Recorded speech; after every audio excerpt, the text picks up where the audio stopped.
I'm Saroja Quayla. Good morning, Manitoba, and hello, Winnipeg. I'm Marcy Marcusa. Thanks to Chloe Friesen for sitting in yesterday for me. I'm the host of Information Radio, and you're listening to CBC's Morning Show. We are on until 8:37 this morning. It's 3 minutes to 6 a.m., and it's going to be sunny today, a high of minus 18 in the city of Winnipeg. Sunny also in Brandon, your high minus 20, going to be a bit breezy. And in Thompson, you'll go to minus 20 as well, although you'll have increasing cloud and a chance of flurries this afternoon. So thanks for spending some time with us. Good morning to Corey Funk, who directs the show, and we'll be covering the commute. Good morning to Mr. Abby Adiemi behind the controls. Abby also covers weather on the show. And there is Mr. Darren Marash. Good morning to you, Darren. Darren is our producer of our YouTube stream if you want to watch the show there. If you're a regular listener, you know I'm about to turn to another member of our team. Heather Wells is in our news center, and she has the day's local headlines to get us started. Good morning. Good morning. Well, the chief of Pimachikamat Cree Nation met with Manitoba Hydro officials yesterday to discuss the destructive power outage in the Northern First Nation last month. Pipes froze, homes flooded, infrastructure was damaged. About 4,800 of the 6,900 people who live there are now evacuees. We'll hear what was talked about at that meeting yesterday. As well, Thompson Elementary School is one of only 2 schools in Canada taking part in a new international arts program. Their teacher says this is a big deal for Northern students. We'll hear all about it in our next local news coming up at 6:30. All right. Thanks, Heather. Thank you. On our program this morning, one researcher disagrees with the city's lethal approach to managing ground squirrels, so we'll get into that discussion. Also on our faith call, and this is interesting, some church leaders are saying around the world that Gen Z is fueling a return to the faithful to the pews. But those who study religion are resisting declaring this a second coming. We're going to check in with John Longhurst, who is our faith columnist, after 7 o'clock. Plus, after 8, some social media users are using AI to alter images of ICE agents. An expert warns this could erode the credibility of citizens who've been documenting ICE shootings down south. So we'll have that conversation with our AI expert from Manitoba. And we begin with something historical, but really kind of neat. Nearly 150 years of Winnipeg transit history captured in photos. If you want to check them out, they're on display at City Hall, and we'll hear more after World Report.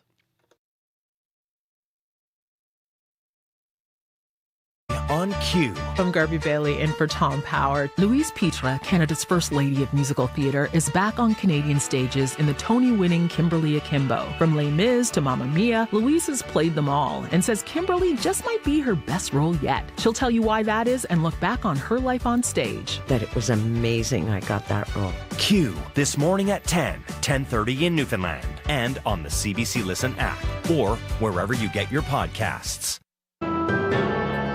This is World Report. Good morning. I'm Marcia Young. The mayor of Minneapolis says some federal officers will be leaving his city today.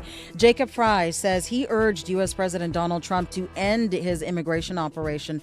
The demand for an independent investigation is growing louder. On the weekend, 37-year-old Alex Preddy was shot and killed by an ICE agent. Demonstrations continue throughout the city, including outside a hotel where ICE agents are believed to be staying. The CBC's Katie Simpson was there as the chaos quickly unfolded. Demonstrators made as much noise as they could outside a hotel where ICE agents have been staying. They called it a goodbye protest, dedicated to Greg Bovino, the widely criticized Customs and Border leader who has been pushed out as head of immigration enforcement operations here. Leave the area peacefully. If you do not do so, you may be subject to arrest. State police warned the crowd, leave or else you will be arrested, and that they are prepared to use tear gas and less than lethal force. That is when officers in riot gear lined up in formation, running at demonstrators who began to retreat. Much of the crowd dispersed as law enforcement surrounded those who refused to leave. Somebody please call my dad! 612! 3 young demonstrators among the first to be tackled and pinned to the ground. Zip ties are used as makeshift handcuffs. One young woman had a bloody nose as she was picked up off the ground and carried away. Officers continued to pursue demonstrators for another 30 minutes or so, eventually clearing the area, ending yet another clash in this community that remains on edge. Katie Simpson, CBC News, Maple Grove, Minnesota. The United States is increasing its military presence in the Middle East as pressure mounts on Iran's government. A U.S. aircraft carrier is now in the Indian Ocean, and U.S. President Donald Trump says he's prepared to act in the face of Iran's response towards anti-government protesters. As senior international correspondent Margaret Evans reports, human rights groups say the ongoing internet blackout is making it difficult to verify the number of dead. What we're witnessing is extermination, systematic mass murder. Payam Akavan is an Iranian-born Canadian lawyer and former UN prosecutor in The Hague. Last week, he addressed the UN's Human Rights Committee, citing a network of doctors inside Iran, putting the number of dead at 16,500, most believed killed on January 8th and 9th, just after the internet blackout was imposed. The new report has been revised upwards to 33,000. That is the conservative estimate. The Iranian regime's official estimate last week was just over 3,100 dead, blamed on outside agitators from Israel and the U.S. The U.S.-based human rights activists news agency says it's verified 6,126 deaths and is investigating another 17,000. It's extremely difficult to verify information accurately given the shutdown, but reports that do make it out follow a pattern of many people being shot in the head or torso, and of security forces raiding hospitals. This is testimony from a man in Gorgan, northern Iran. In hospitals, some of the wounded were finished off with close-range shots, he's saying. I know this from hospital staff because I work in this field and have contacts. There are also numerous reports of bodies being buried in mass graves. Margaret Evans, CBC News, London. The Foreign Press Association is calling on Israel to allow international journalists into Gaza. The case is currently before Israel's Supreme Court, but while the judges consider their decision, Gaza continues to be a deadly place for Palestinian reporters. The CBC's Sasha Petrusik has the details. A funeral in northern Gaza, Palestinian journalists burying 3 more of their colleagues. We are facing real risks, says Ahmed Al-Bata. Death comes with no warning. That's what happened to the 3 photojournalists documenting the work of an Egyptian relief agency. One of them sent up a drone to capture the scene. Moments later, an Israeli airstrike targeted their car. All 3 died instantly, say witnesses. Israel says the drone posed a threat to its troops, suggesting, without evidence, it was connected to the militant group Hamas. Journalists here deny that. Reporter Shams Shana says Israel wants to keep Gaza's news from being seen. They don't want the world to see the crime here in Gaza. Abdel Shat's mother mourns. Shat was one of those killed, a photojournalist for the news agency AFP. These deaths bring the number of journalists killed by Israeli strikes in this war to more than 220, say media watchdogs, all of them Palestinians, since Israel generally doesn't allow foreign reporters into Gaza. Jody Ginsburg is with the Committee to Protect Journalists. That makes Gaza the deadliest place for journalists in recent history. And despite a ceasefire that slowed fighting, it continues to get deadlier. Sasha Petrusik, CBC News, Jerusalem. A historic trade agreement has been signed between the European Union and India. Friends, आज भारत ने अपने इतिहास का Prime Minister Narendra Modi announcing the deal. It will significantly drop tariffs on EU exports. A reciprocal move will cover nearly 99% of Indian exports. European Union President Ursula von der Leyen calls it the mother of all deals. We're creating a market of 2 billion people.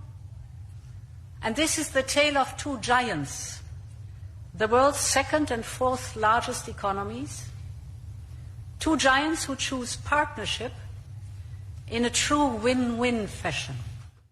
The deal also includes a framework that would make it easier for India's tech professionals to work in EU countries, and it would strengthen defense and security cooperation. It is Opposition Day in the House of Commons, and after Prime Minister Mark Carney's widely regarded speech in Davos, Conservative leader Pierre Poilievre has to lay out his own vision for the future. Let's bring in Janice McGregor from our Parliamentary Bureau. And Janice, what can we expect from the opposition leader? Marcia, Mark Carney's speech in Davos sounded notes that many wanted to hear, even in conservative circles. Pierre Poilievre admitted that, gave the Prime Minister credit even. But with a review of his own leadership coming up at the Conservative Convention this weekend, he also needs to continue to attack and offer an alternative. He hasn't had a news conference in a while. Instead, he's been using his social media channels to reach supporters. The rhetoric has changed, but the reality is not. The illusion of purpose is there, but the results have not shown up with it. We need to do things, not just say them. As part of trying to look like a party with its own plan to defend Canada, Conservatives are using their first opposition day in the House of Commons today to debate alternative legislation that they first promised last summer. Their vision of a Canada Sovereignty Act would repeal legislation that Conservatives argue is blocking economic development, reward investors who put their capital to work in this country, offer incentives to provinces to lower their own trade barriers, and prevent Canadian inventions from being sold off to other countries. Now, votes on motions like this are non-binding, but we will see if the Liberals embrace any of these ideas. Pierre Poilievre is always telling Mark Carney he's free to steal his ideas. Thank you, Janice. You're welcome. The CBC's Janice McGregor in Ottawa. Marineland's remaining 30 beluga whales and 4 dolphins will not be euthanized. The federal government has conditionally approved a plan to export them to the United States. Christy Burgess is a former Marineland trainer. She says she cried when she heard the news. Kind of tears of happiness, but also tears that, like, this is sort of the end of an era and I may never see these animals again. And then also just tears of nervousness because this is just the start and the permitting process. There's a lot of hurdles. Marineland closed in 2024. The Niagara Falls theme park said its belugas and dolphins would be euthanized without this export approval. The fisheries minister says final permits will be issued once it receives more information. And that is the latest national and international news from World Report. News anytime. CBCnews.ca. I'm Marcia Young.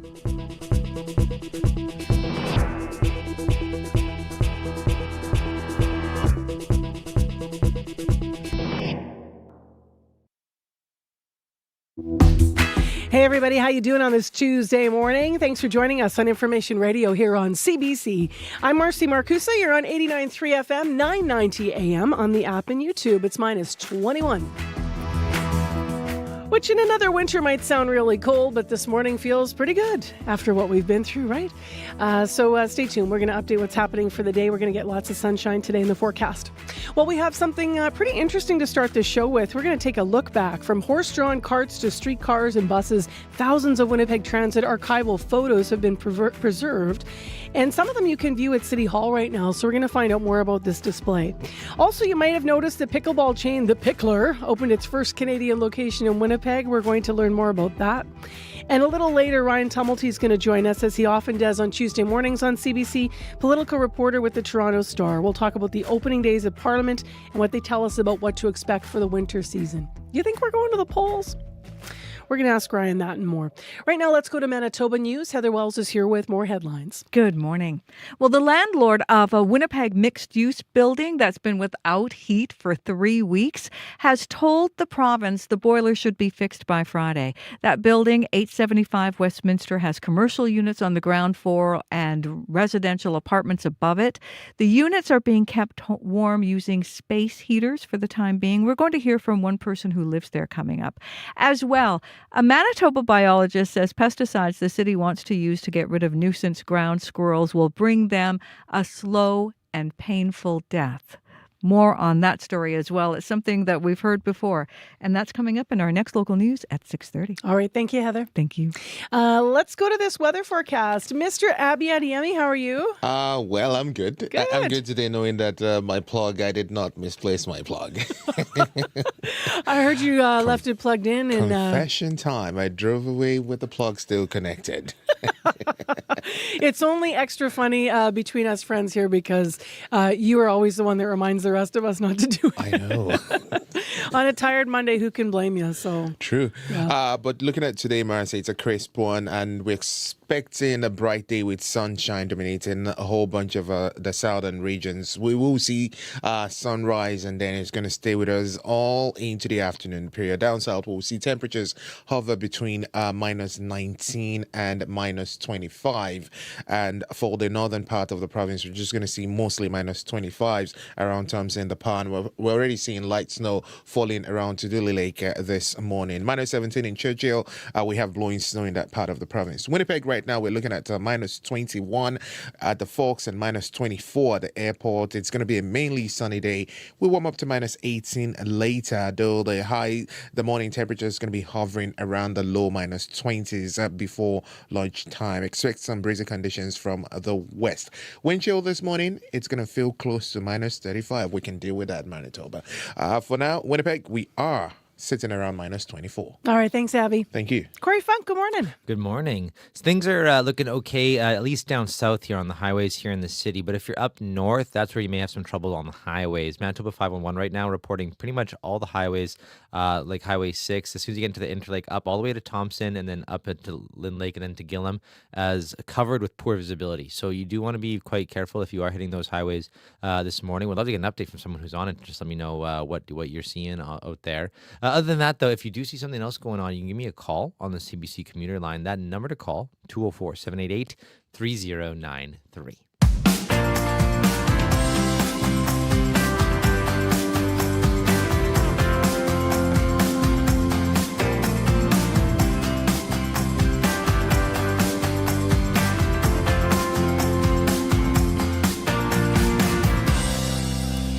Well, at the time when I come to work, you start to see all the buses saying not in service as the employees are getting ready to go for the day. And then you start seeing people at this time of day getting to the stops.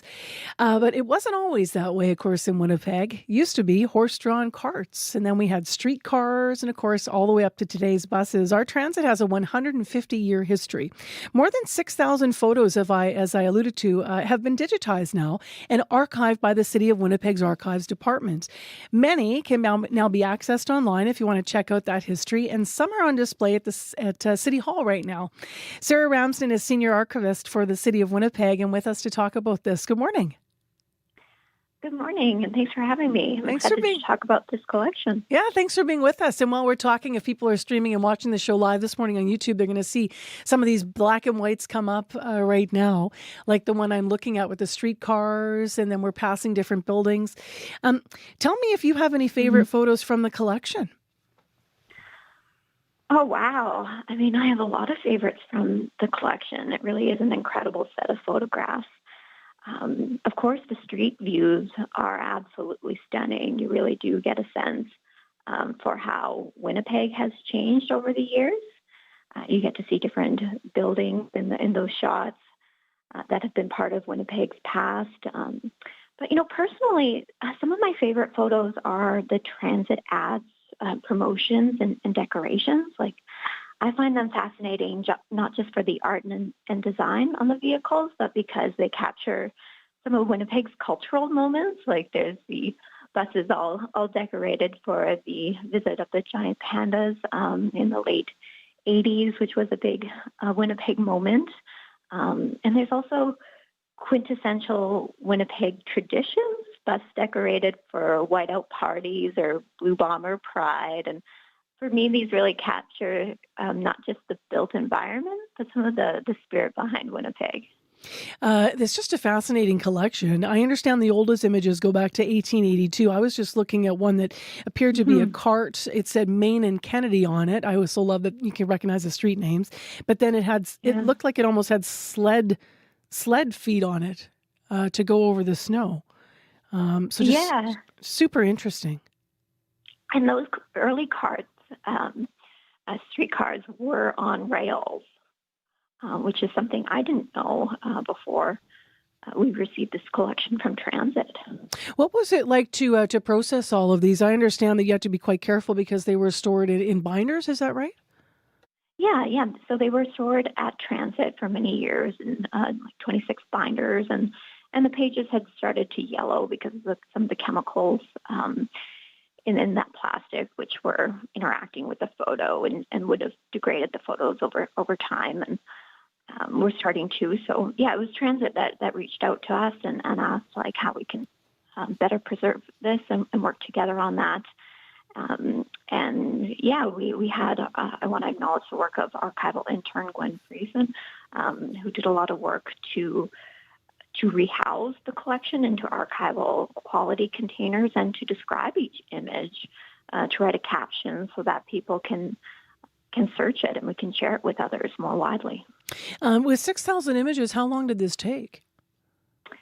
It took quite a bit of 2025, as you can imagine. We did have other resources from transit to do the digitization, and that was done sort of between April and October of last year, and with the description work happening from May to December. Mm-hmm. Yeah.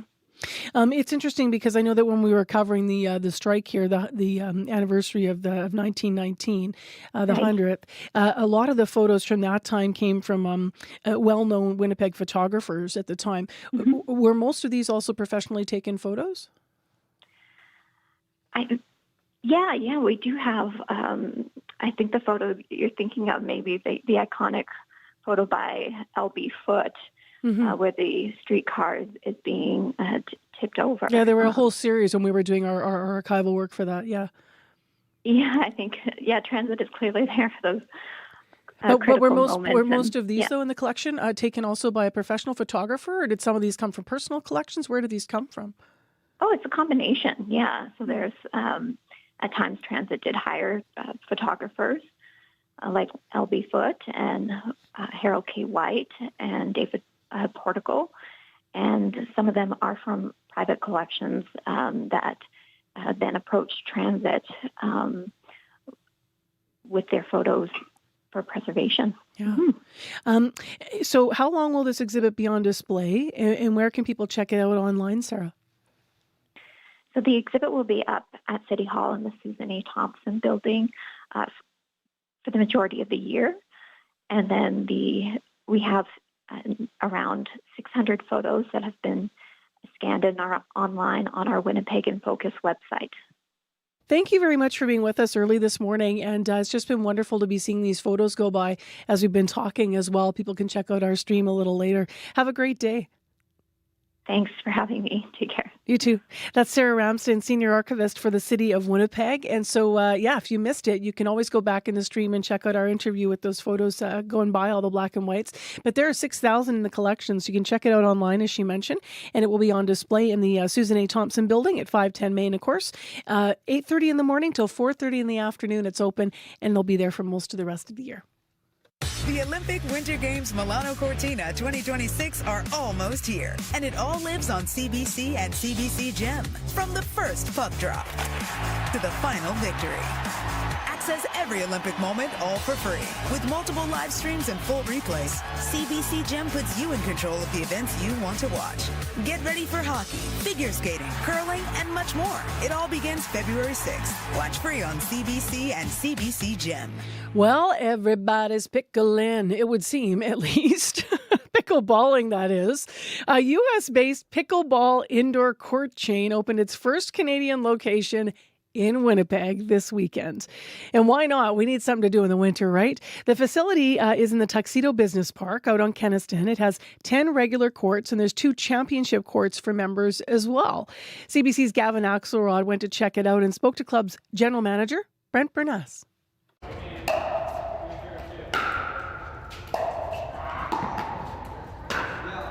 What's it been like on opening day? It's been great. We opened at 7 and we had a big influx of people coming in, smiles on their faces.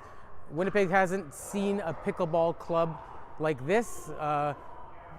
premium courts, premium facilities. So everybody was super happy to get out there, and by 7:05, the courts were full and people were batting it back and forth. When you talk about like premium facilities, so we've got 10 courts, 2 championship courts, only 2 championship courts in the province for sure, if not further. We've got all of the amenities, full showers. We've got a community room, so if you wanted a private event or a birthday party, that's available to you. We have AI technology for teaching. We have all the best makes of pickleball equipment, all the gear, you name it, all one-stop shop. What's it like being like the first Canadian up for one of these pickleball facilities? It's interesting, the learning curve. I was in the Utah training a few months ago, and the crossover, obviously, between countries isn't the same, but they've been great. We have a couple of ladies here from Utah who are here to train my staff as we go.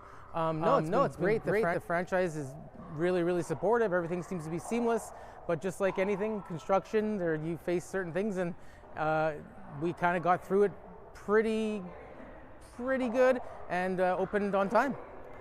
Is there like kind of a point of pride, like being part of the first Canadian?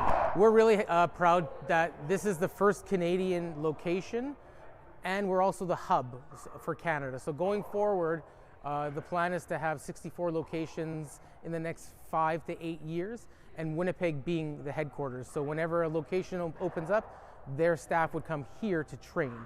So we're proud about that. Winnipeggers training the rest of Canada. What's like the membership demand been? Out of the gate, it was crazy. We had a pre-sale where we had 300 memberships.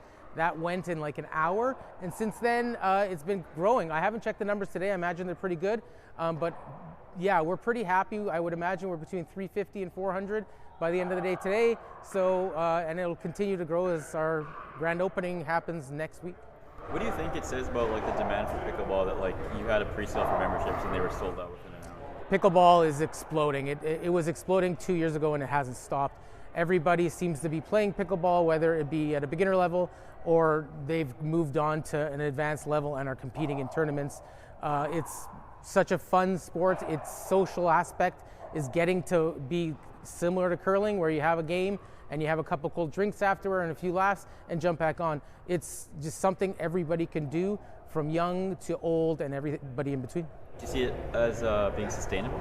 I think so. I know that our plan is to have 3 in Winnipeg in the next 5 years, but we had a serious lack of courts, especially indoor. People were playing on gym floors in the basement of churches, which isn't very conducive to playing it properly. Here, you're going to play on an actual court. What you would see on the PPA tours, what you're going to play on here. We need more of that, whether it's from us or somebody else, because people want to play pickleball, and let's let them play. Do you envision like hosting Pro Pickleball Association events? It's something that we have in our plans going forward. We have the championship courts, so that'd be great. We have grandstands coming in the next few days.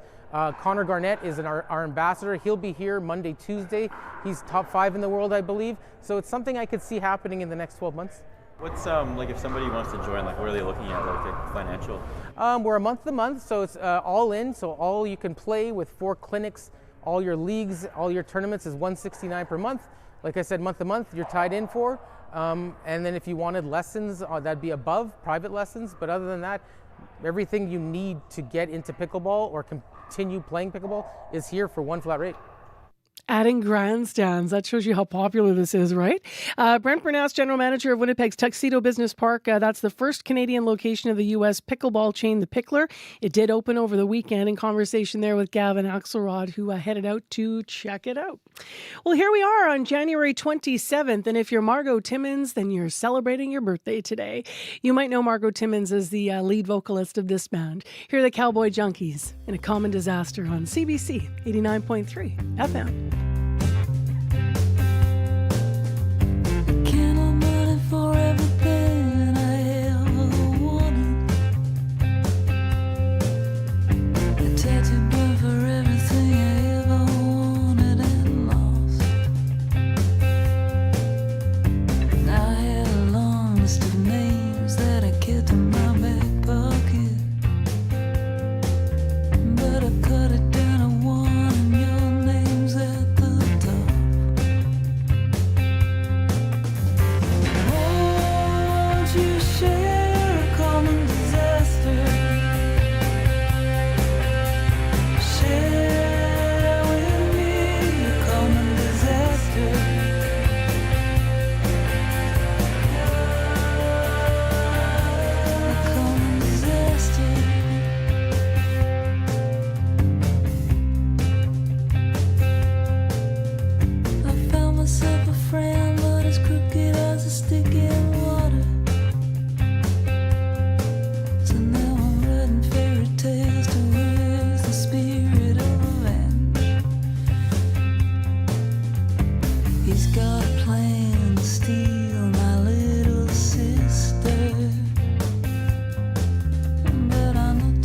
listen, 'cause I'll get him in the end.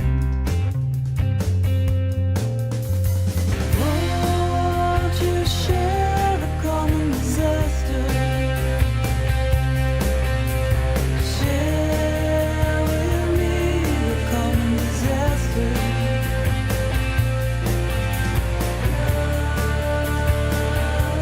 The common disaster.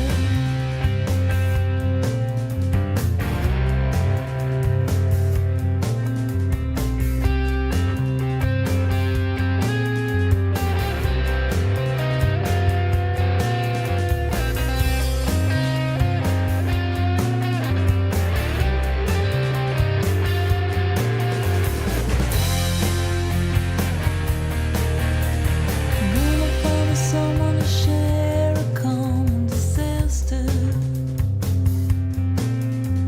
Run away with me from a life so cramped and dull. Not to worry too much about the happily ever after. And just keep the getting moving till we're well beyond that hill. Won't you share a common disaster? Share with me a common disaster.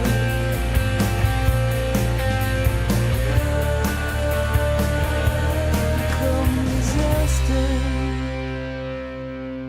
Cowboy Junkies and a Common Disaster that takes us back to 1996. Why are we playing it? Well, why not? But also because Margot Timmins, lead singer, it's her birthday today. Coming up to the end of the last week of January here, I saw a funny meme over the weekend. Someone's like, how many days in January? And someone said 68. Which is pretty much how it feels, right? Man, minus 22 is the temperature right now in Winnipeg, and traffic's fine, but check 511, especially if you're on those northern highways, 6 all the way up to Gillam, pretty much covered with poor visibility. So you can call us if you have any updates in any of the cities here or on the roadways. It's 788-3093. Still ahead, we're going to hear more about what could be coming in the Bank of Canada's first interest rate announcement of the year, which is expected tomorrow. That's in our business news right after your CBC News from Manitoba. This is CBC News. Good morning. I'm Heather Wells in Winnipeg. At 6:30, it's minus 22. It is going to be bright, but biting. That wind will give us a risk of frostbite through the day. Our high is minus 18. A person living in a Winnipeg apartment building that hasn't had heat for 3 weeks is skeptical about a pledge to fix the boiler by Friday. The mixed-use block at 875 Westminster has been without heat since January 4th. According to the province, the landlord, Thorwin Properties, says the boiler will be fixed on January 30th. Raina Enns lives in that building and says they'll believe it when they see it. We've had a lot of promises. I think probably at least 10 emails of, we'll get it back tomorrow. Thanks for your patience. It'll come back tomorrow. It'll be done by tomorrow. So I don't believe this one. Yeah, bad track record. And says Thorwin has extended residents a $500 credit for increased electricity use. That's because people's units are being kept warm using space heaters for the time being. The chief of Pimachikamak Cree Nation met with Manitoba Hydro officials yesterday discussing the destructive power outage in that northern First Nation. Pipes froze, homes flooded, infrastructure damaged. About 4,800 of the 6,900 people living there are now evacuees. Chief David Monius met with Hydro CEO, board chair, and NDP cabinet minister Adrian Sala. Monius says there was no commitment to build a second power line to his community as a means of making future outages less likely. They did state that they were looking at the line to see and examining it more in terms of reliability and so forth, and if a second wire may be required. Both Monius and Hydro say they have agreed to meet again. The Manitoba Nurses Union may designate St. Boniface Hospital as an unsafe workplace. The union says its members will vote on whether to grey-list that Winnipeg hospital. Grey-listing discourages workers from taking jobs at a workplace.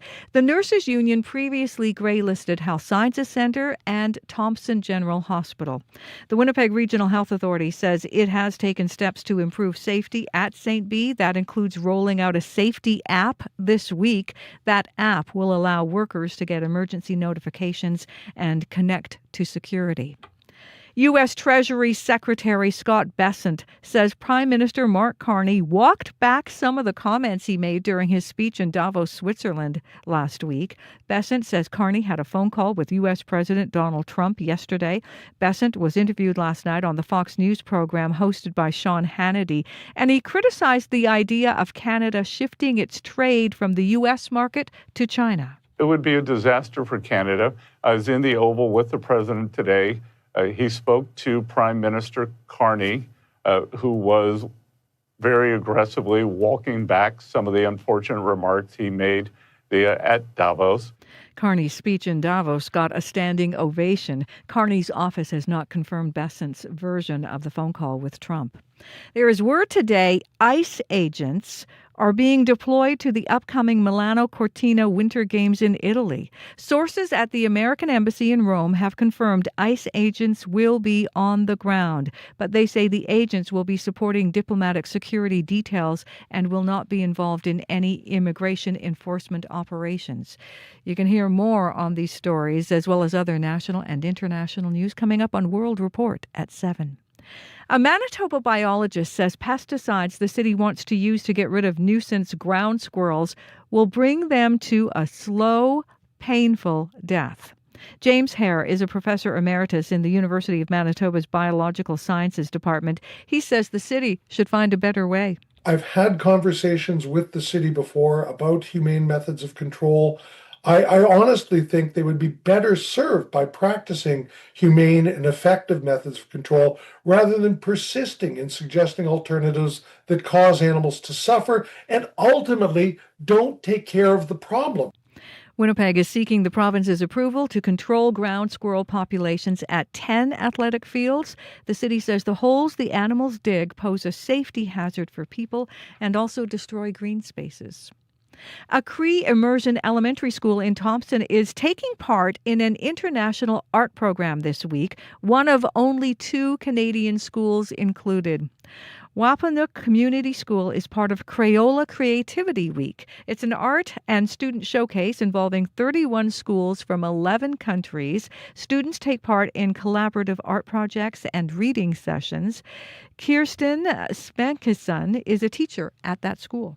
I hope that they become more confident in themselves and their ability to create good art. It's still showing their identity and their unique perspectives, and I hope they just feel proud of themselves. The activities run until this Friday when students unveil a mural they will create throughout the week. You can find more news updated throughout the day at cbc.ca/Manitoba. A little more tolerable now, hey, Heather, weather-wise?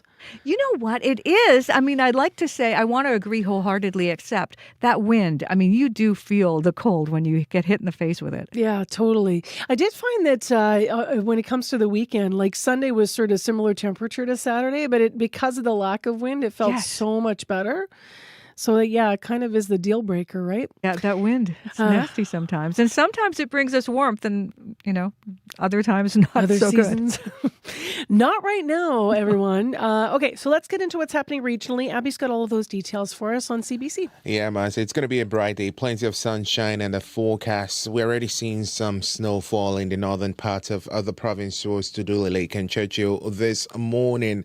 And also, we will be dealing with more like some frigid conditions due to the wind chill. So you will feel the wind chill this morning in the range of -35 across most of the regions. Winnipeg, we're looking at temperatures temperatures hovering between minus 22 and minus 25 at this time. You can expect mainly sunny conditions all day. Those windy conditions will be coming from the west. It's going to make our temperature really warm up to about minus 8 later, but the wind chill, you just have to deal with it. It's going to stay around minus 34 this morning, and then by the afternoon period, the sun might warm things up. The wind chill feels close to minus 28. For the Pembina Valley region and surrounding areas, clear conditions right now, minus 19. Also expecting a sunny day, high around minus 18 with a wind chill pushing it close to minus 35. Now we head west towards Brandon and tracking it all the way towards Nipawin this morning. We're seeing some clear conditions there. Temperatures hovering between minus 24, minus 25, depending on where you are. You will be getting a mainly sunny day. Your highs will be sitting around minus 20. The wind chill stays near minus 35, so it's just similar to the Pembina Valley and the Pembina Valley region this morning and the Red River Valley region. For the Interlake region, we're looking at minus 23 in Gimli this morning. You will see some sunny conditions. You warm up to about minus 18. Wind chill close to minus 34 this morning. Dauphin is sitting at minus 22, reaching a high of minus 19 under some sunny conditions, but the wind chill biting around minus 35. The powerful influence surrounding communities, we're looking at minus 24 in this time of the day. You warm up to minus 20. The wind chill feels close to minus 37. The risk of frostbite in minutes in that part of the province. And then for Thompson, we're seeing minus 25 there. To Doodle Lake, we're seeing minus 22. Already a slim chance of flurries in that part of the province. Some areas already seeing snow. Churchill, we're seeing light snow blowing in that part of the province. You're going to stay steady around minus 17 to expect some gusty winds in that part of the province. Wind chill close to minus 34. Winnipeg right now, we are looking at temperatures around minus 25. You know, you said you drove away with your car plugged in yesterday. That's correct. My battery died, so don't feel badly. Oh. Yeah, it was coughing at me last week on Thursday, Friday. I'm like, I think this thing's going to go. And then Saturday morning, can I ask how old the battery is? Can I just ask? I think my battery, I think, and this tells you shamefully how I take care of my car, but I think my battery was 11 years old. Oh. Yeah, that's old, right? Well, at least it gave it a sign. My battery died in October after 4 years. Did it? At the Forks. I had two kids I should in the be back. proud of my little battery. Because I'm thinking the lifespan is like maybe close to 7 years. Yeah. And then because of the cold we get here, it might take you to 8. For sure. Marcy, you made it to 11. I know. And for the first 5 years, 5, maybe 6 years actually of that, I got 5 or 6 years, that car was parked outside, bitter cold. So good battery, but yeah, I'm sure I wasn't the only one to lose a battery last week. Let's get into Corey. As you heard, he's here talking about our commute. Yes, at least haven't heard of any stalls yet out there. But I imagine this time of year, I guarantee you at any given point in Winnipeg, there's at least one stalled car out there. So if you see it, you can give me a call. Haven't heard of any other issues here in the city. Up north, though, there are some poor conditions on the highways. That's pretty much right on Highway 6 that takes you from the Interlake up to Thompson, then up to Lynn Lake, and then up to Gillam as well. Those highways there being reported as covered with poor visibility, according to Manitoba 511. So just be careful if you're hitting the highways up north this morning. But if you see something, you can give me a call on the CBC commuter line. If you're walking, you're biking, you're driving, give me a call. That number, 204-788-3093. You know what I learned, though, Corey? After the battery died, so the car resets, right? So you have to reset all of your stuff, like your stations and everything. So all of a sudden, this warning came up on the weekend that said, warning, cold temperature outside. Low outside temperature is what the thing said. Oh, I didn't notice. Thank you. Yeah, I know. And I thought, okay, well, all right. It's like that was when it was minus 32 or whatever it was. But then this morning it said low outside temperature. And I'm like, this is not a Manitoba car. Yeah, I watched. It's gonna be like 5 plus 5 outside. I'll tell you the same thing. Exactly. So I turned that alert off because it clearly doesn't live here. Did you remember to set the clock? Because I know you punched some things I'm in the dash. obsessed with setting the clock. Okay. Obsessed. Maybe it's because of what we do. It is exactly 6:41 in 15 seconds right now, everybody. Tuesday morning on CBC. Crystal Lee Ramlakan is here with our business news this morning. Hi there. Hey, good morning, Marcy. So speaking of numbers that we're watching, the Bank of Canada is going to make its first interest rate announcement of 2026 tomorrow. What are we expecting here? Well, many economists expect no change and possibly no change for the rest of the year. So the central bank held its policy rate steady at 2.25% last month after 2 quarter-point cuts in the second half of last year. And at that decision, Governor Tiff Macklem said the central bank believes monetary policy is at about the right level to balance both a turbulent economy and lingering inflationary pressures. And some economists say it would take a significant undershooting of economic growth or meaningful softening in the labor market to force policymakers off the sidelines. And they also say none of the incoming economic data is surprising enough to knock the bank off of its holding stance. So inflation was hotter than expected last month, but the unemployment rate jumped, and early data is suggesting growth slowed in the fourth quarter. Now, Macklem says bank officials believe inflation is likely to hold at around its target of 2% for the coming year. But if the outlook changes, the central bank is prepared to respond. And the bank will also release updated projections for the economy and inflation tomorrow. To another business story this morning, Meta, TikTok, and YouTube will head to trial today. Remind us what this is over. So they are going to be defending themselves against claims that their platforms are addictive for youth and can cause mental health harm. So at the center of this case is a 19-year-old and her mother who are suing TikTok, Meta, and Google's YouTube, alleging the companies knowingly created addictive features that harmed her mental health and led to self-harm and suicidal thoughts. Snap was also part of this case, but settled last week under undisclosed terms. Now, parents, advocates, health experts, tech whistleblowers, and even teens themselves have for years worried that social media can get young people hooked on scrolling, can enable bullying, disrupt sleep, and send people down harmful content rabbit holes. And the outcome of this case could influence how more than 1,000 similar personal injury cases against these platforms are resolved. So losses could put the tech companies on the hook for billions of dollars in damages and could force them to change their platforms. Now, in recent years, TikTok, Meta, YouTube, and Snap say they have developed measures to protect young users by rolling out safety features and policies and parental controls. But of course, I'm sure we'll hear in this case whether a jury thinks that's enough. And staying with social media before you go this morning, Meta is also planning to test these premium subscription plans for Instagram, for Facebook, and for WhatsApp, right?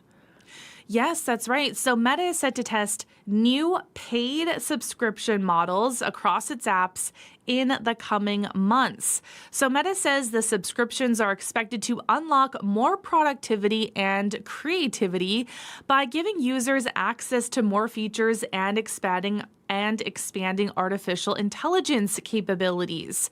So that could include additional features on its AI-powered short-form video experience, Vibes, which allows users to create and remix AI-generated videos. And Meta could be seeking a return on investment from its massive spending on AI. Now, companies such as OpenAI, Google, and Anthropic also offer paid plans for more features. And these subscriptions will be separate, though, from Meta Verified, which gives content creators and businesses a verified badge, 24/7 direct support, protection from impersonation, and search optimization.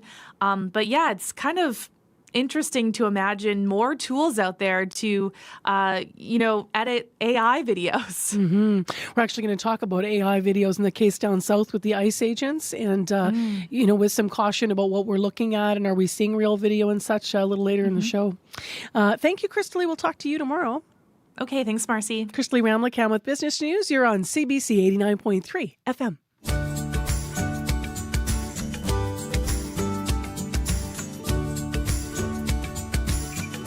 Well, speaking of what's been happening in the United States and in Minneapolis, Premier Wab Kinew here in Manitoba shared some strong words in response to the second fatal shooting in Minnesota.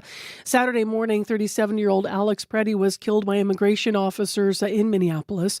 His death comes 2 weeks after ICE agents killed Renee Good, a 37-year-old mother of three. Kinew said he sent Governor Tim Walz a message of support. He spoke at an unrelated news conference yesterday. Saw what happened in Minneapolis on Saturday, and I was on my way up the Swan River at the time, so reached out to Governor Walz right away, and just shared a message of support and message that outraged as well too, and I think he's very appreciative of that, and thanked me and us as Manitobans in the same way. If you got friends in the States right now, friends in Minnesota in particular, family. Just reach out and offer some encouragement. You could be over here. You could even be a Trump supporter. I don't think anybody wants to see people being shot in the middle of the street. I don't think anybody wants to see people shot in the back. So we got to show support. America's going through it right now. They're still going to be our neighbor 4 years from now, 10 years from now, 100 years from now. So let's just show support, and hopefully they can get through this period sooner rather than later. Mr. Trump, stop killing American citizens. The idea of trying to protect Americans from the bad parts of immigration by killing American citizens doesn't make any sense. So that's Manitoba's Premier Wab Kinew speaking at an unrelated news conference yesterday, but addressing questions about Saturday morning and what happened in Minneapolis. 37-year-old Alex Preddy was killed by immigration officers there. The death comes 2 weeks after ICE agents killed another citizen, Renee Good, and shot a third citizen as well. We will have more coming up on the AI aspects of what you might be seeing online if you're following what's happening down south. Some social media users are using AI specifically to alter images of the agents, the ICE agents. An expert warns it could erode the credibility of citizens who've been documenting ICE shootings. So we're going to find out if what you're seeing is real and how you tell and why you need to, might want to consider being careful rather. So that's coming up after 8. Bit of music here before we talk politics in this country coming up in a few minutes. Juno Award-winning musician Dominique Fils-Aimé is on tour right now across Canada and has just announced the second track from her upcoming album. Here's The River. Let them fires burn inside my head. May the rivers flow down my veins. Let the river slow down my pain. May the tide be high. Meet me by the river. Come, let's heal together. Meet me by the river. Let's belong.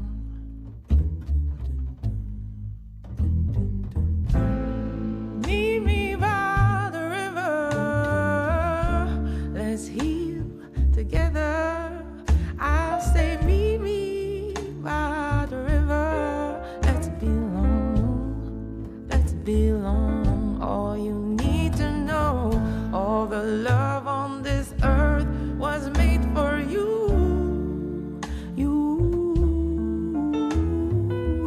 All the love on this earth meant for you. All the love on this earth for you.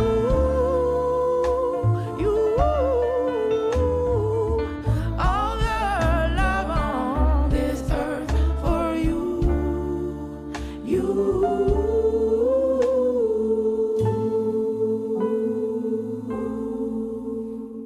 Meet me by the river. Come, let's heal together. Meet me by the river. Let belong. Dominique Fils-Aimé and The River. Pretty, huh? Hard to believe how many voices can meld together with that beauty. My World is the Sun is released on February 20th. It's the second album in her trilogy, and as I mentioned, she's going to be on tour across Canada. Sorry, no Winnipeg dates, but maybe nearby if you want to check out her schedule for 2026. 6:51. Everything's frozen, including our rivers this morning, I'll tell you. Minus 22 is the temperature. With the wind chill, it's going to feel like minus 34. And that's warm compared to where we're coming from. Right now, as I mentioned, minus 22. Brandon, you're clear, minus 24. And up in Thompson, watch the highways, and mainly clear, minus 25. Well, next on the show, it's back to business in Ottawa for the winter session. MPs reconvened in the House of Commons yesterday after the holiday break. Let's talk about what happened. Ryan Tumulty's here, political reporter with Toronto Star. Hey there, Ryan. Hey there. So when it comes to domestic concerns that the Liberals will be addressing, what's going to be top of mind? Yeah, I mean, I think you saw that with the Prime Minister's announcement yesterday on this new boost to the GST rebate. It's a rebate a lot of Canadians get right now. It helps lower modest income Canadians with a check about 4 times a year. Those checks are going to be larger this year and for the next 4 years. The Prime Minister announced a boost. And, the government is spending a lot of time on the economy, but they're spending a lot of time on the big picture things, the major projects, new trade relationships, getting away from the U.S., that sort of thing. I think what you saw yesterday was a desire to focus on the small things and the people who are still struggling right now to fill their grocery cart because prices have risen so much. So I think that's part of what we're talking about. And I think, you'll see some more focus on some of the smaller things, I think, in the weeks ahead. I will ask you about Pierre Poilievre and the Conservatives' priorities in a moment, but I actually first want to ask about the gathering. So 4,000 Conservatives heading to Calgary later this week, and they're going to have the leadership review for Pierre Poilievre. How do you think it's going to go? I think it's going to go fine for him. I'd be really surprised, frankly, if he doesn't get a big endorsement from his party. You got to remember that these are Conservatives. They really like him, and they have since the beginning. He brought in a lot of new members to that party during that leadership review, people who joined specifically to vote for him, and I think are still going to support him now. And as much as he, of course, didn't win the election, didn't end up where he wanted, he got 41% of the vote nationally. That's usually enough for a Conservative majority government. So a lot of circumstances played a role here. And I think, I fully expect him to get somewhere north of at least 75, probably north of 80 in that leadership review. Okay. Be interesting to see. I know that last week I was talking to a Manitoban that's heading for the convention. So later this week, we'll find out the perspective from the prairies here. So what do the Conservatives and Poilievre lay out as their priorities then? Yeah, so for the House, they are talking about a bill that Poilievre had put forward before called the Canadian Sovereignty Act. It basically takes away a lot of the liberal environmental legislation, so things like the West Coast tanker ban, some of the assessment and review process, certainly the industrial carbon price, takes all of that away, and it's replaced, really encourages more investment in Canada. So there'd be tax incentives, for example, if you sort of reinvested profits in Canada, tax incentives to maybe move your stock portfolio to Canada, that sort of thing.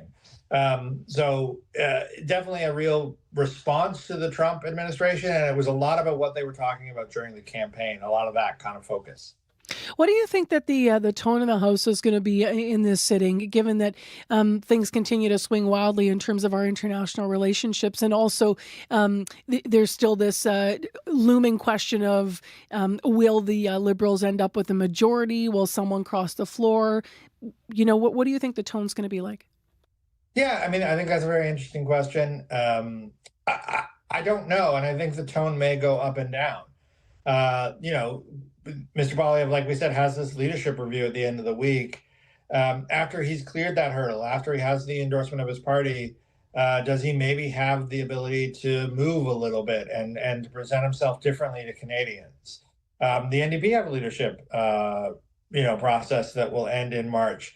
And I think that's going to be important as well, because once they have a leader in place, they can potentially seriously consider bringing this government down as well. So I think the tone's going to fluctuate. I think we're going to have sort of different sessions at different points after those outside political hurdles have cleared. I don't think Canadians are eager for an election, though. So I think ultimately, there will be some desire to find a way to work together. We've even seen the Conservatives start talking about working with the Liberals on a few crime bills and things like that. Pierre Poilievre sent a letter to the Prime Minister over the weekend to that effect. So it'll be interesting to see how it actually plays out. Of course, they won't be anxious to go to the polls yet, the other parties, although the Prime Minister yesterday saying that that's not on his mind either. But it's hard to see how it wouldn't be because they have that popularity, at least, on paper. So do you think they'll push an election, yes or no? I would say no, I don't think so. I mean, that popularity we've seen in a handful of polls at this point, not all of them by any means, and it's only a couple percent. I think the Liberals' preference is certainly to govern and to keep governing, because everything the Prime Minister is doing is long term. It won't pay out in the next 6 months. It'll pay out in the next 6 years. Yep. So yeah, I think they'll try to avoid it if they can. But I think the GST rebate is an indication that they're aware it could happen.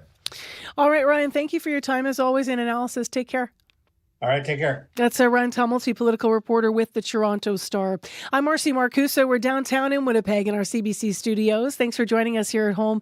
Minus 22 is the temperature. It's clear, a high of minus 18. Lots of sunshine today. But as we continually need to remind you with that wind chill, it'll feel like minus 34 and exposed skin. So take it easy. On the traffic front, call 511 and check the highways, especially if you're north. We understand many are covered with poor visibility when you look at the conditions from 6 all the way up through Gillam and through Thompson Gillam all the way up. So just be careful there. Otherwise, in the city of Winnipeg, your regular slippery conditions, lots of exhaust fog. 788-3093 to call Corey. On our faith column coming up after 7 o'clock, it suggests that in the world, many indicators are suggesting members of Gen Z are starting to fill pews at local churches, seeking community post-pandemic. But not everyone thinks that's a true resurrection of faith following years of decline. That's our column, our faith column today. We're going to dig into the numbers. Plus, you could win a fabulous CBC Night Out Winnipeg prize pack to see the WSO perform with CBC's Murdoch Mysteries, some of that gorgeous music from the series. So stay tuned. We'll give you a chance to enter on day 2 of the contest. Right now, though, let's go to Heather Wells, who's in our news center with headlines. Good morning. Well, the landlord of a Winnipeg mixed-use building that's been without heat for 3 weeks has told the province the boiler should be fixed by Friday. That building at 875 Westminster has commercial units on the ground, apartments above it. The units are being kept warm for now by space heaters. We're going to hear from one person who lives there, and she's skeptical about that promise of having heat returned by Friday. As well, a Manitoba biologist says pesticides the city wants to use to get rid of nuisance ground squirrels will bring them to a slow, painful death. Jim Hare says there are other options. We'll hear more in our next local news at 7:30. All right. Thanks, Heather. Thank you. We also are going to have him on for a full feature interview in the next hour of Information Radio, so stay tuned for that as well. I'm Marcy Marcuso with our team, as mentioned, Abby Adiyemi, as well as Corey Funk and Darren Marash behind the glass. Thanks for being with all of us on this cold Tuesday. And stay with us. World Report's coming up next at the top of the clock. It's 1 minute to 7.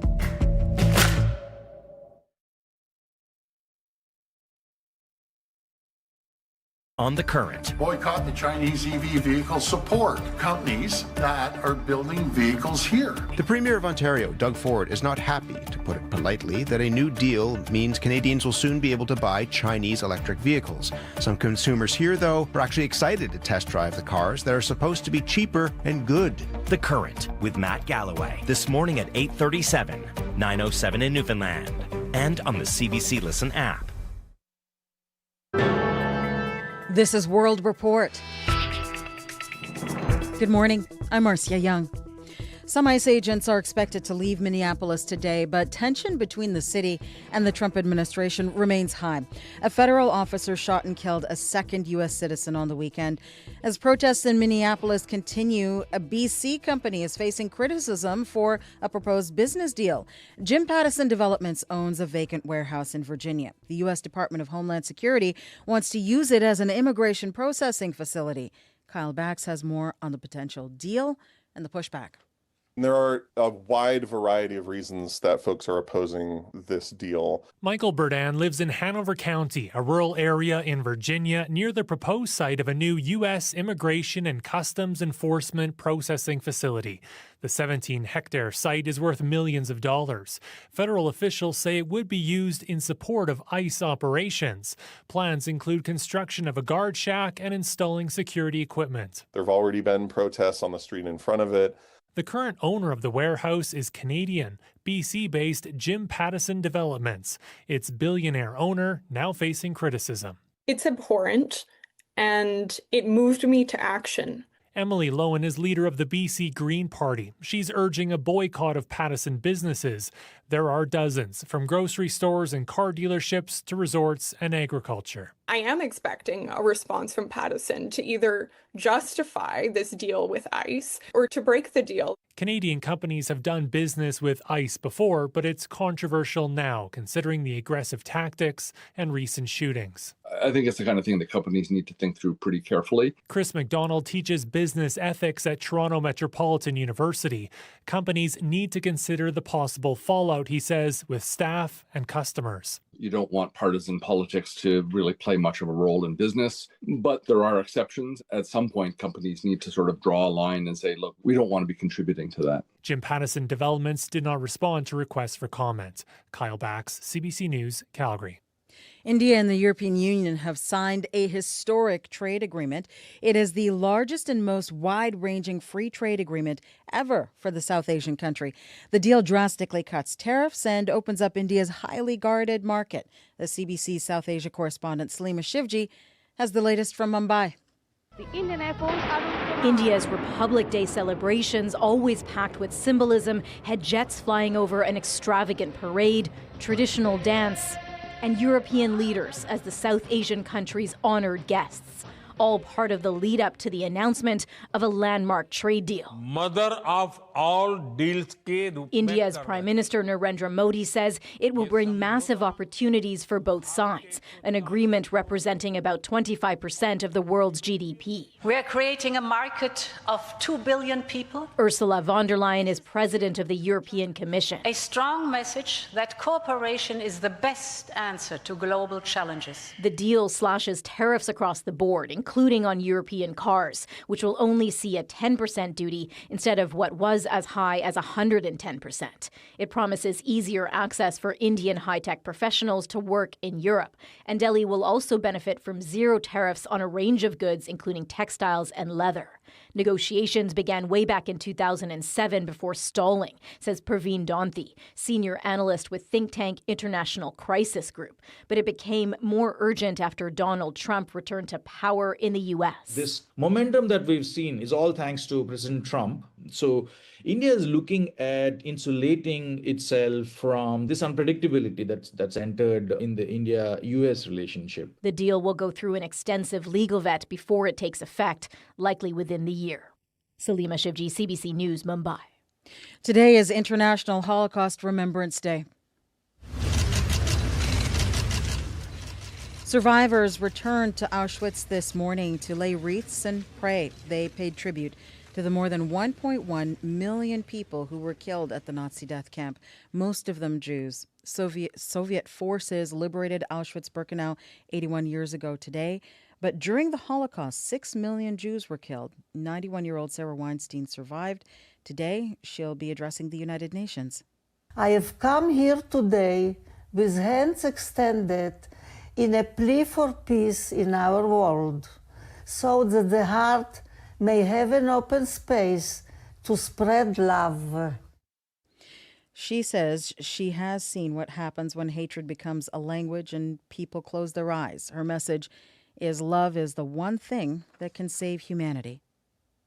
Venezuela's legislature is about to make sweeping changes to its oil industry today. It's expected to allow foreign and local companies to operate oil fields on their own. Those companies will be able to commercialize output and receive sale proceeds.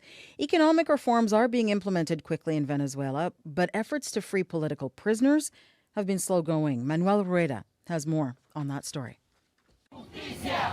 The Helicoide is one of the most notorious prisons in Venezuela. Outside its walls, activists gather at night with candles and photos of its political prisoners. They demand justice and liberty. The vigils outside this jail and others around the country started 2 weeks ago, after Venezuela's new government said it would release large numbers of prisoners to seek national reconciliation. We are here to make them stick to their word, says Valeria Somasa. Maduro's government charged thousands of its political opponents with treason and terrorism in an effort to crush dissent. But after Maduro was deposed by the United States, Venezuela's new government has been pressured by U.S. officials to release these prisoners.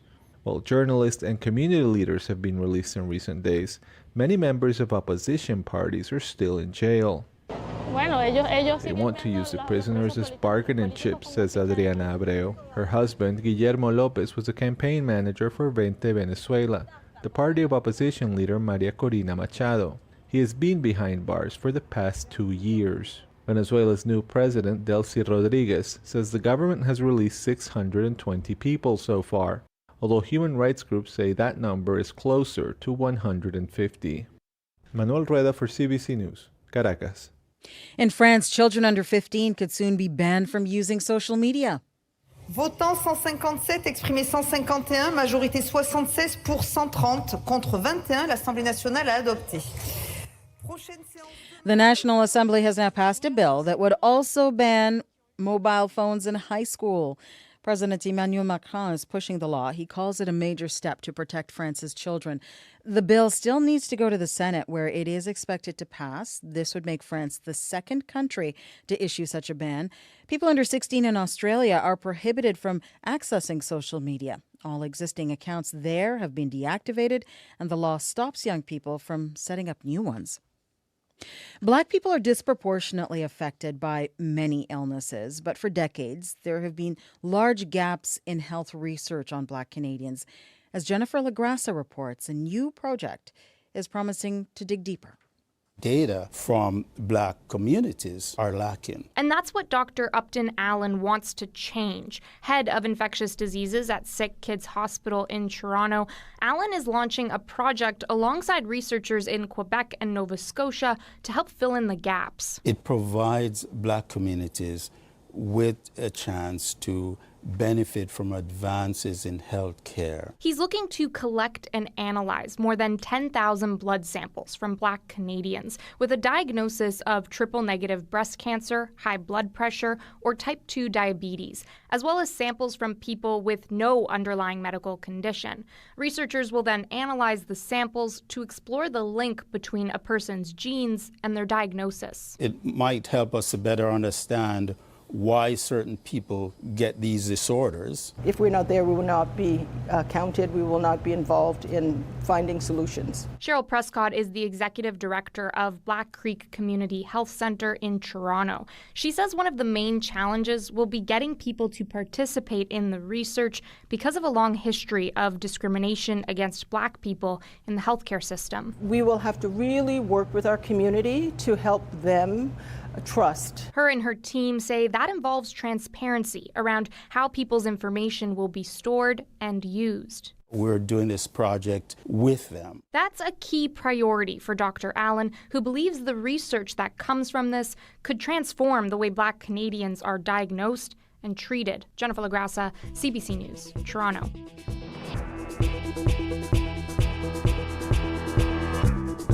That is the latest national and international news from World Report News Anytime, cbcnews.ca. If you like the World Report podcast, please follow us and tell a friend. It helps us spread the word. I'm Marcia Young.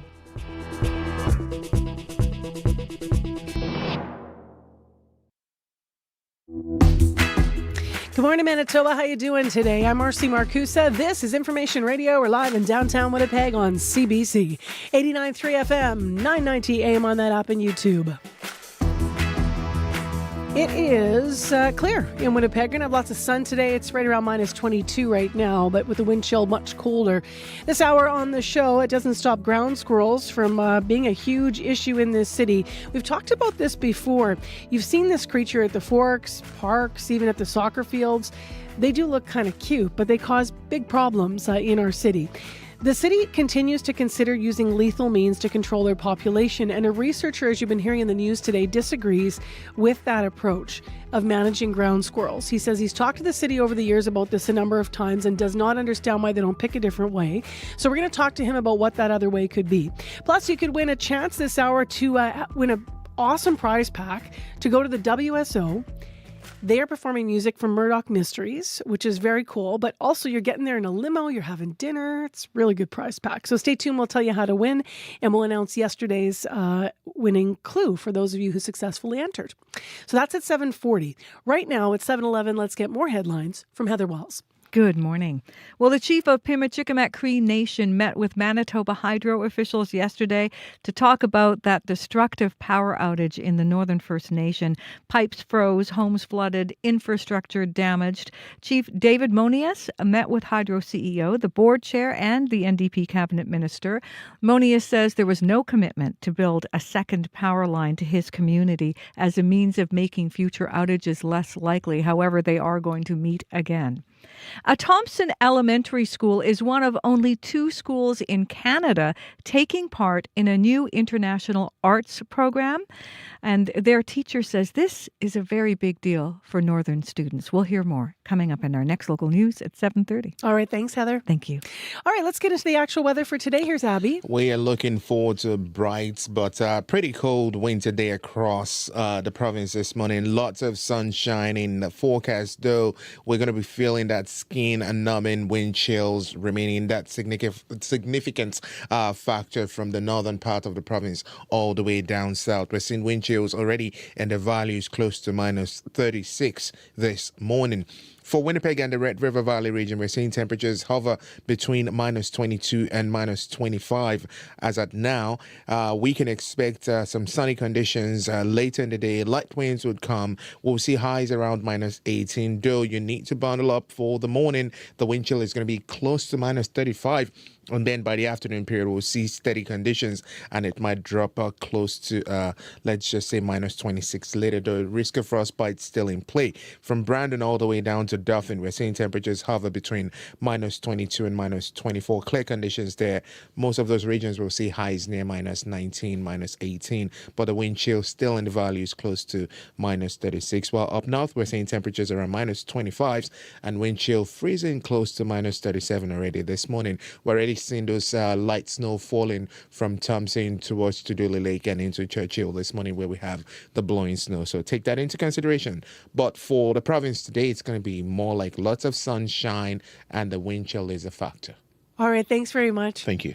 And now it's time for the morning commute details with Corey. Yes, the one issue here in the city right now, Dugald and Mazenod, there's a multi-vehicle collision blocking the northbound lanes on Dugald and then eastbound the shoulder lane on Mazenod. So use caution when passing. Look out for that. Actually, sorry, eastbound. I'm guessing Dugald runs eastbound. So eastbound shoulder lane and then northbound lanes Mazenod. So look out for that. If you do see anything else though going on out there, give us a call on the CBC commuter line. We'll have to get some details on this or anything else you're seeing. If you're walking, you're biking, you're driving, give me a call.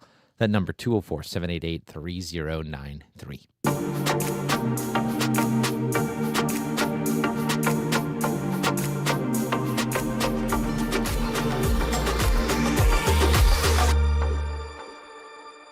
Well, some media outlets are reporting that young people in Canada, in the United States, and in the UK are returning to church. The quiet revival is underway. Is God making a comeback with young people? Why are so many Gen Z choosing this? In the name of the Father, and of the Son, and of the Holy Spirit. What is driving this hunger for faith? I think COVID gave people a lot of time for introspection. And I think Gen Z is looking around and they're realizing how anxious, lonely, isolated, and fearful they are about the future. So if this reporting is true, this shift would represent the reversal of a decades-long trend of declining attendance at places of worship, especially here in Canada, where churches across denominations have been merging or even closing their doors altogether. But Is it true? Our religion commentator, John Longhurst, is here with some thoughts and in studio live with us, as he often is. Good morning. Good morning, Marcy. So what can you tell us about this? Well, it's true. We've seen a number of stories about this recently. CTV News reported last November that attendance at a local Anglican church in Toronto is going up. And the CBC itself put out a story last December, the headline of which was, "Curiosity appears to be driving Gen Z towards religion." The Guardian reported that there's a quiet resurgence of young people returning to church in the UK. And in the United States, USA Today published a story with the headline, "Gen Z is returning to Christianity." And someone in that country also put out a new documentary called The Revival Generation, Gen Z Turning to Jesus. So is it true, though, John? Are young people returning to church? Well, that's hard to say. Certainly in some places it's true. Some churches are reporting that they have more youth coming.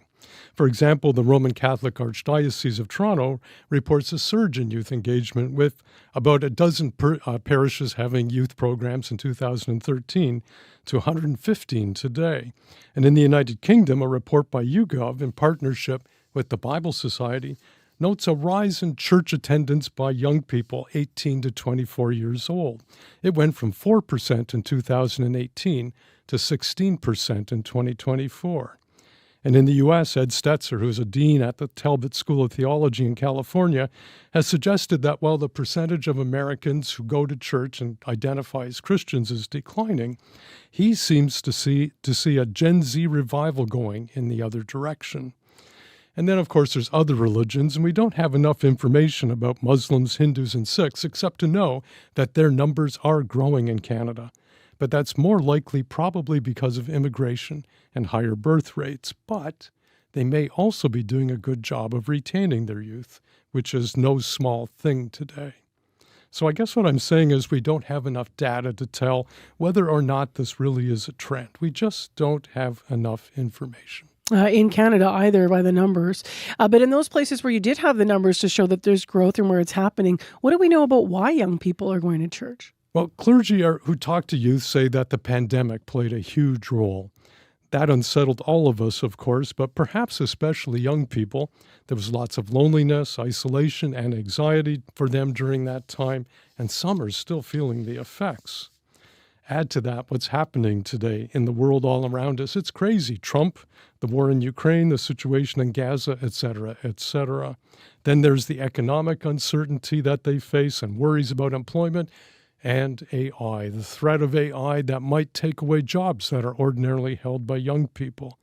So altogether, it's an uncertain time for them. And so it's no surprise that some might be seeking solace, comfort, and security in religion. And I know that was true for a young man I visited with recently. He told me that he had returned to church after years of not going, and the reason he went back is because of these uncertain times, and he chose an Anglican congregation because he found comfort and stability in the timeless and ancient Anglican rituals in their worship services. What are people who study religion in Canada saying about this? I spoke to a couple of them. I spoke to Sarah Wilkins-Laflamme at the University of Waterloo and Joel Thiessen at Ambrose University in Calgary, and they say, yes, some churches are reporting that they have more youth, but they also say it's far too early to say that this is a Canada-wide trend. They also point out that a lot of Gen Z youth still live at home. They live with their parents, and if their parents go to church, they will probably be more inclined to go to church as well, and that's not unusual. But they also note that the number of people in Canada who, when they're asked on the census if they have any religious affiliation, they reply none, as in none of the above, that number keeps growing. And many of those nuns are young people. In 2001, the nuns made up over 16% of the population, but in 2021, that number had risen to over 34%. And the scholars expect the nuns to be above 40% by the time the next census is taken in 2026. So what they're saying is we need to hold on before declaring there's a revival. We need more time, we need more information to know if it's happening across the country or just a few one-offs here and there. For the sake of radio, I just feel like I should say that when we're talking about the nuns in the religion column, it's the NONESs, not the NUNSs, Exactly. the nuns. If this is the case, though, when you're looking at all of this, why are we seeing so much reporting about youth revival in religion right now? Well, one reason is that church leaders are so hungry to share good news for a change. After years of stories about church decline and church attendance going down, who can blame them? But it's also similar for journalists. We get tired of telling the same story about church decline too. And then a story comes along about youth going back and we think, oh, wow, we got to tell that story. And it's tempting for us to seize on anything like that that's a little different, like the idea of youth going back to church. The danger is if we extrapolate that to the whole country from a few good news stories. Any final thoughts this week? Sure. I'd like to give the last word to Joel Thiessen of Ambrose University. Like other scholars, he says he's not seeing a widespread revival among youth in Canada, but he's not willing to discount it either. In his words, quote, "We need to keep the tape rolling. It's a story worth following," unquote. And I agree. Considering the state of the world today, maybe we shouldn't be surprised if growing numbers of younger people, and maybe some older people too, rediscover religion. Maybe we can revisit this topic in a year and see what really happened. All right. Thanks very much, John. You bet. Thank you, Marcy. That is John Longhurst, our faith contributor on CBC. 7:22 the time right now. We have sports coming up in a couple of minutes on your Tuesday morning. Hopefully not too cold out there if you're walking or waiting for the bus. I can see some folks waiting here at Portage Ave. Looking not too shivering. Hoods up, of course, though, mitts on with that temp. The wind chill's making it feel like minus 34, though, so keep that in mind as we head to a high of minus 18 with lots of sunshine out there today. Well, have you ever just sat down in a puddle and had a floor cry? This next musician named themselves after quite a vulnerable moment. They're called Floor Cry. They call themselves a dream pop artist out of Winnipeg, if you never checked them out before. She released her debut album in 2023, which features this next tune. It's a collaboration with Minnesota band Vanshire. This is Floor Cry and Next Best Thing. I like holding your hand, but it hurts so I can't stand to see you, to feel you. My insides are turning blue. I like the way that you walk. Sometimes I wish you'd never stop. My heart aches, my bones break with each little move you make. I can't help, I can't really help it. You make me feel like you're waiting for the next mistake. Something had to change. Give a time and break. It's kinda hard to explain. I'm not mad that you don't adore me. Wish you told me that when you're with me I feel lonely.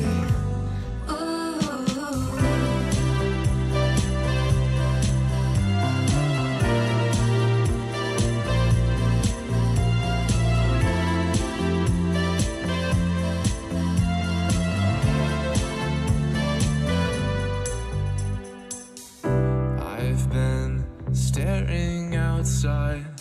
Spare time was thinking I could find where leaves blow, where the weeks go, when the snow comes to dampen your fall. Far from the life that we knew, months hurtle by and I barely see you.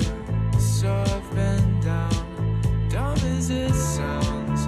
When you're with me, you're somebody else. I can't help, I can't really help it. You make me feel like you're waiting for the next mistake. Something had to change. You give a time and break. It's kinda hard to explain. I'm not mad that you don't adore. Wish you told me that when you're with me I feel lonely. Oh, you're waiting for the next mistake. You're saying hi to your friends. Nice to see you again. Your intentions are so damn lazy. It pains me. I wish you'd let your guard get lazy. That's Floor Cry out of Winnipeg featuring Vanshire. They're out of Minnesota, and that's their collaboration on a tune called Next Best Thing. She's got Sabrina Carpenter vibes a little bit, hey? Just in her voice, that, oh. I'm not doing that very well. She also kind of looks like her. She's got the vibes as well for her look, but look at Abby laughing. He's like, oh no. Scott Ricker is listening. I sounded just like an angel there. I was listening. Sometimes in your head it's better, and then you're like, no, don't do it. I appreciate it. We have a traffic update from Chantel just before we get to Sports Scott here. Chantel says westbound Highway 1 is backed up this morning all the way to Tinkertown. Also, Igor just called and said southbound Main Street's backed up. So you're losing your right lane at the water treatment plant there. So that's pretty much Chief Pegwas is backed up now to Henderson over the bridge because as well, in addition. So thanks for the calls from Chantel and from Igor, 788-3093. They also, Scott, went, on like the traffic line. Thank you, yeah. What's the latest from the Scotties in the world of sports? Well, only two teams, Marcy, remain undefeated, both from Winnipeg. After downing Northern Ontario, Beth Peterson sits atop Pool B with a 4-0 record, while in Pool A it was a 2-victory day for Caitlin Laws. After downing Nova Scotia in the morning, she came out on top in a Battle of Manitoba against Gimli's Carrie Anerson. Not a particularly close game, with Laws winning it 9-4. However, Laws says the scoreline was not indicative of the play on the ice. It was our only 2-game day on the schedule, so we really knew that we had this one kind of circled on the calendar, and we wanted to come out with at least one win and have a close game, because you never know how that's going to go against a great team. And we know that we could have been on the other inch, but a few made shots on either side. But going into the rest of the week, it's huge to get a win against them, and hopefully we can keep the momentum going. Yeah, Laws is right that a victory against Team Canada was big. With all her remaining games against relatively weak opposition, including 2 against territorial teams, it sets her up to top Pool A, and that would give her the best seeding path possible to make it through to the final on Sunday. First up, a match against Yukon this morning. That goes, or it's this afternoon actually, it goes at 1 o'clock Central Time. To soccer now, a former head of FIFA is calling for a boycott of the upcoming World Cup. Right. Sepp Blatter, Marcy, has added his voice to a growing number that are upset with the conduct of U.S. President Donald Trump and his administration at home and abroad. At this point, Blatter, who was FIFA president for 17 years, is only seeking a fan boycott. But other prominent European figures want to spurn the event altogether. In the UK, Conservative MP Simon Hoare and Labour MP Kate Osborne both say their government should pull its support because of Trump's threats towards Greenland. Meanwhile, one of the heads of Germany's soccer federation, Oki Gutlick, says this World Cup is comparable to the 1980 Olympics in Moscow. Those games were boycotted by several nations, including Canada, in response to the Soviet Union's invasion of Afghanistan, and Gutlick argues the potential threat now is even greater. So, could we see a widespread spurning of this summer's tournament? Former French World Cup defender Emmanuel Petit says, not a chance. It will never happen. Why? Because the players, they don't want it. The federation, they don't want it. Nobody wants it. If federation would have boycotted the World Cup, that would have been, the case during the World Cup in Qatar for human rights, for things like this. So I understand why politicians sometimes, say things like this, but we are not living in a dreamland. It's impossible. So I don't believe in that. I'm not buying that. Petit also points out that it's not just Donald Trump and the U.S. hosting this event, that a widespread boycott would also mean giving the cold shoulder to both Canada and Mexico. The World Cup's scheduled to start June 11th. And let's finish quick down under. There's tension on a number of fronts as we get to this final stage of the Australian Open. Yeah, some of that tension surrounds who's going to win. In singles, defending champion Madison Keys got eliminated yesterday. In men's, Jannik Sinner, the title holder amongst the men, is still alive and well. In doubles, Canada's Gabby Dabrowski is going to play a quarterfinal match tonight alongside her partner. And another bit of tension surrounds what players are wearing on their wrists. A lot of them are wearing smart trackers, and the Aussie Open has banned them, including those worn by the number ones, Carlos Alcaraz and Aryna Sabalenka. Banned them because they're thought to have better resources than most and an unfair advantage if they have access to live match data on those watches. All a bit nitpicky, if you ask me, but there you are. All right, Scott, thank you. You bet. Live sports with Scott Regehr. Stay with us if you want to win a fabulous prize pack and a night out in Winnipeg with Murdoch Mysteries and the WSO. Your news from Manitoba is next. This is CBC News. Good morning. I'm Heather Wells in Winnipeg. At 7:30 it is minus 22. It's going to be bright but biting again today. That wind creating a wind chill that will be in the risk of frostbite range. A high today of minus 18. Manitoba Hydro met yesterday with the chief of Pimicikamat Cree Nation. The two sides discussed the power outage that's led to the evacuation of more than 2/3 of people living in the Northern First Nation. Pipes froze, homes flooded, infrastructure was damaged. Chief David Monius says Hydro officials addressed a public statement they made last week about gunfire damaging a hydro line. There was something that they said that they had legal obligations to rate something, but they did state also that they qualified it to say that it wasn't Norrie House or Cross State that did it per se.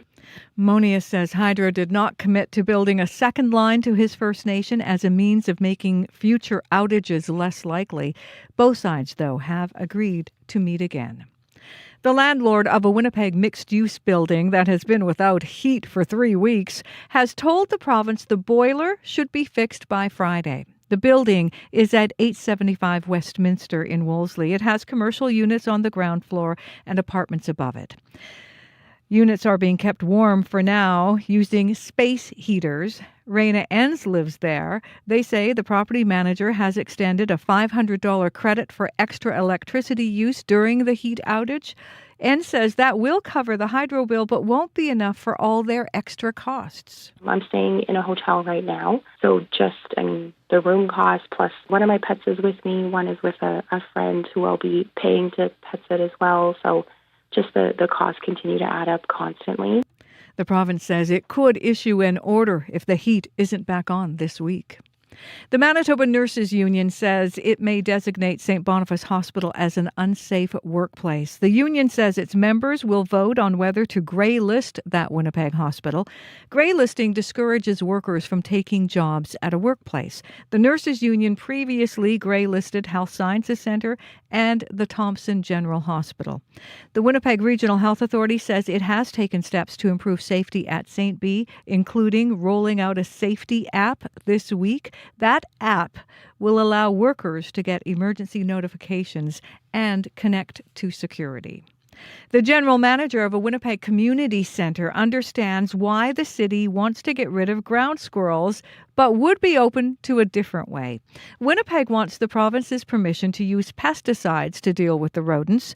Liz Jakimick at Valor Community Centre says the holes the squirrels burrow into the ground are a safety concern. We have a green team staff that we have every summer who spends the majority of their summer filling the ground squirrel holes. It's like playing whack-a-mole. You fill a hole and one pops up behind you.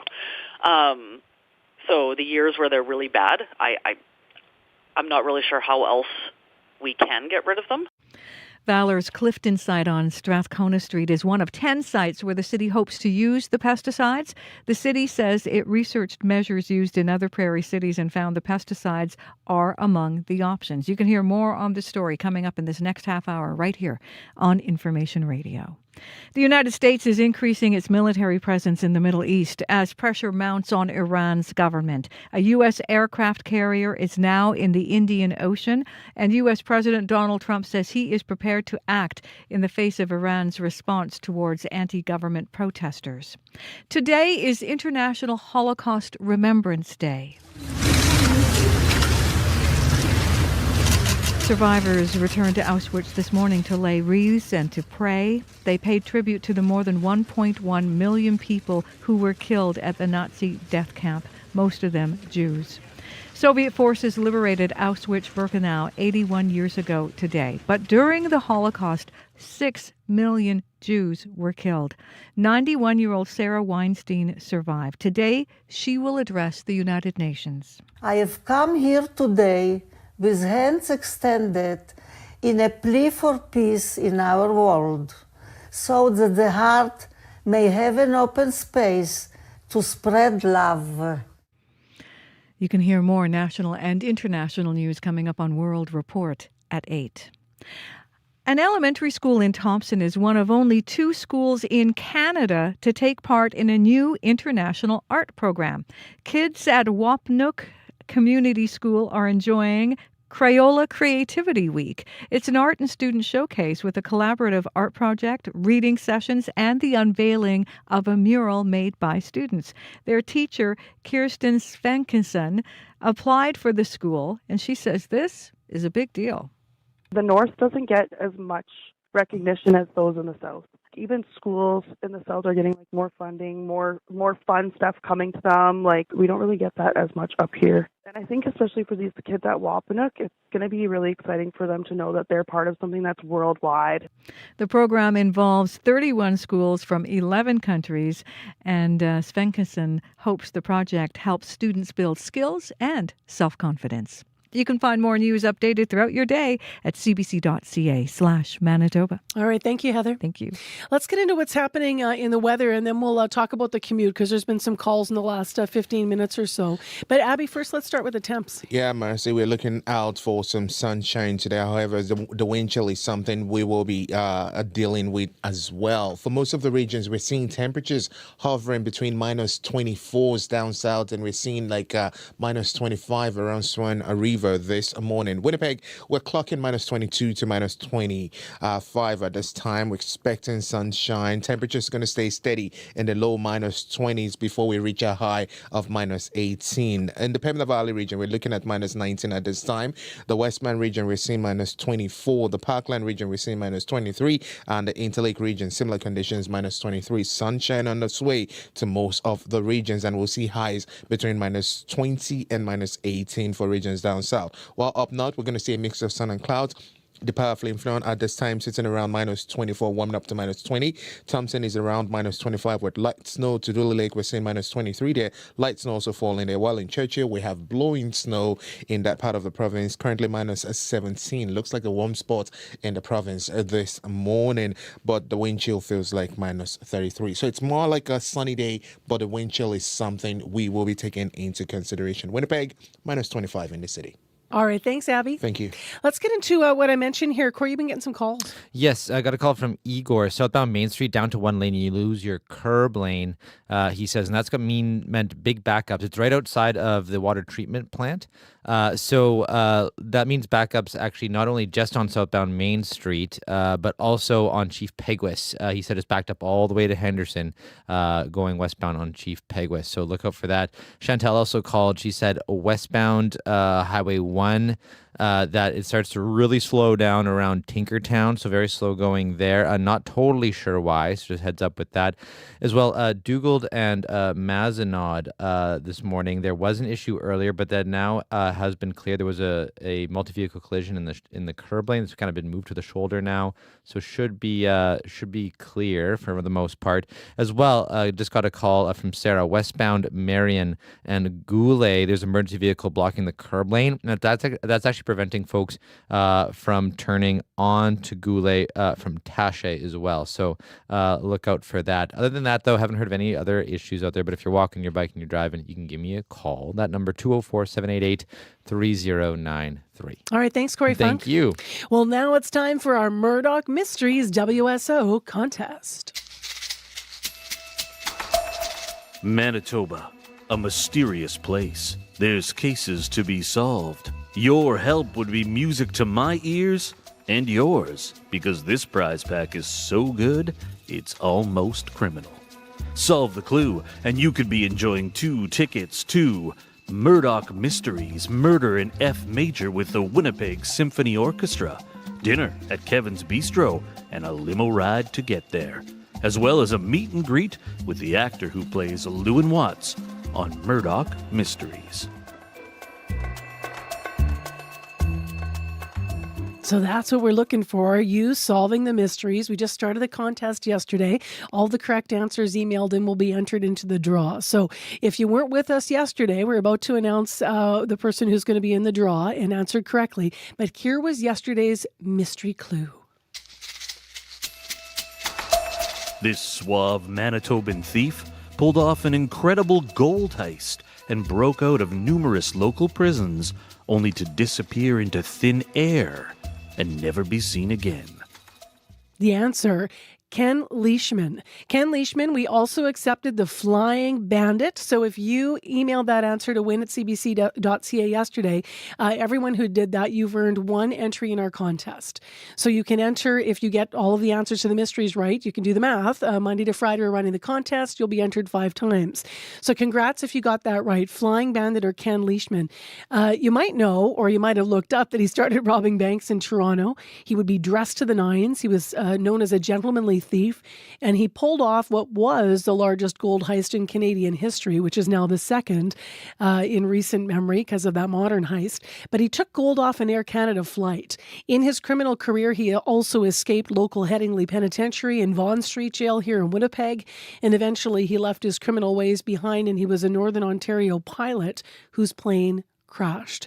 He is presumed dead, but his body was never found. So Ken Leishman, that's a Flying Bandit. Everyone ready? Listen up. Here is today's clue. This shyster was once a pillar of the community. Sure, he built a pillar of justice, but he went to the wrong side of the law and even kept some pillars for himself. He wound up bringing down a government. Know who it is? Email win@cbc.ca with your answer. So kept some pillars for himself, wound up bringing down a government. Do you know the answer? If you can solve that mystery, you can win a fabulous prize pack. So here is how you enter. Email only. Email only. You can enter once per clue. Email your answer to win@cbc.ca. You just heard that clue. So win@cbc.ca. We're going to play it again after 8 o'clock this morning, give you another chance just in case you need to hear it again. But let's talk about what you can win here. I think we actually have a pic we're going to throw up on YouTube. Look at this prize pack. I mean, there's a couple of CBC toques in here. There's some notebooks and stuff. And if you're a Murdoch fan, you're going to love this. I have a box beside me, and it is full of stuff. Like, we're talking a puzzle, and then there's a whole bunch of teas here. There's a Murdoch mug. There's a little place to put your spoon for your tea that says steeped in mystery. Get it? There's a scarf that's got like old-timey a map of Toronto back in the day on it and all kinds of stuff. Now, that is just the prizes. The big prize, of course, is the night out. So you're entering to win an evening on February 7th. Dinner for 2 at Kevin's Bistro. The WSO and a meet and greet with Murdoch Mystery star Daniel Maslany. And then you get a limo ride for your night there and for your night back. You get a ride. You and your plus one could have a great night out. So contest entries close at the end of the week. Email your answer at win@cbc.ca. And Friday we will pick a winner at random. And we'll announce that next week, right in the show with Daniel Maslany, who's going to join us for the winner announce. If you need rules and a reminder, cbc.ca/Manitoba/community. The fire hose of news from America can feel like a lot these days. If you're trying to figure out what to make of it all, we got you. I'm Katie Simpson. And I'm Paul Hunter. We're correspondents here in Washington. Working just around the corner from where much of the action is taking place. 2 blocks from the White House. And that's the name of our new podcast. For top-notch analysis of U.S. politics from a Canadian perspective, find 2 blocks from the White House on CBC Listen and wherever you get your podcasts. Beautiful purple tie-dye sky out there with some pinks in it this morning. That usually heralds cold, and it does today too. So lots of sunshine and a high of -18. Well, speaking of Canadian politics, Prime Minister Mark Carney announced a suite of affordability measures yesterday. He says they'll help Canadian families struggling to cope with the rising cost of living. So the flagship measures, the GST, the Canada Groceries and Essential Benefit, it's going to boost, this government will boost rather, what lower income Canadians receive through their GST rebate. So that's what they're doing. They're topping that rebate up. Not everyone in Parliament, though, is on board with this move. This is what Conservative House Leader Andrew Scheer had to say to reporters in Ottawa yesterday. The GST top-up, can we get your response to that? Will the Conservatives be supporting it? Well, first, I should start off by saying that Justin Trudeau tried the exact same thing just a few years ago, and it did not result in lower grocery prices. And remember, Mark Carney Mark Carney himself said that he should be judged on the prices at the grocery store. Today's announcement is a recycled Trudeau-era policy. It will not permanently provide relief. It is a temporary measure. I believe it won't even cover one trip to the grocery store for an average working family. But they continue to make the problem worse with their inflationary deficits, their hidden taxes on farming, like the industrial carbon tax that increases farm equipment and fertilizer. Conservatives will always support measures that provide relief, even if it is temporary. But we renew our calls to tackle inflation by ending the inflationary deficits, removing the hidden Liberal taxes on fuel, farm equipment, like the fuel standards tax that is already adding 7 cents a litre. That's set to rise to 17 cents a litre. So there are measures that we could adopt today, that the government could adopt today, that would permanently reduce food prices, not just a temporary fix, not just a temporary proposal that won't even cover one trip to the grocery store. So Conservative House Leader Andrew Scheer speaking with reporters, as I mentioned, in Ottawa yesterday upon this announcement. Now, some in Ottawa are wondering whether that added money is also serving to butter up voters as early election rumors do continue to swirl. The CBC's Catherine Cullen put that question to Finance Minister François-Philippe Champagne yesterday. You never offer money to Canadians thinking this has any impact on the polls. I've been in politics long enough to know that. But what you need to do is to be where people are. People are saying it's difficult now. They need the boost now. That's what we have responded. And we're looking also at structural issue, and I'm glad you mentioned that. Everyone focus on the boost, which is great, but we're looking at a national food strategy. We're looking at immediate expensing for greenhouses, for example, having more food package and processing in Canada, because there's structural issues. I'll give you an example. When we start to do a deep dive on that, you realize that about 30% of fresh produce is imported from abroad. During the winter, it goes to about 80%. So then you're subject to the fluctuation of the Canadian currency. You're subject to global events, global weather events.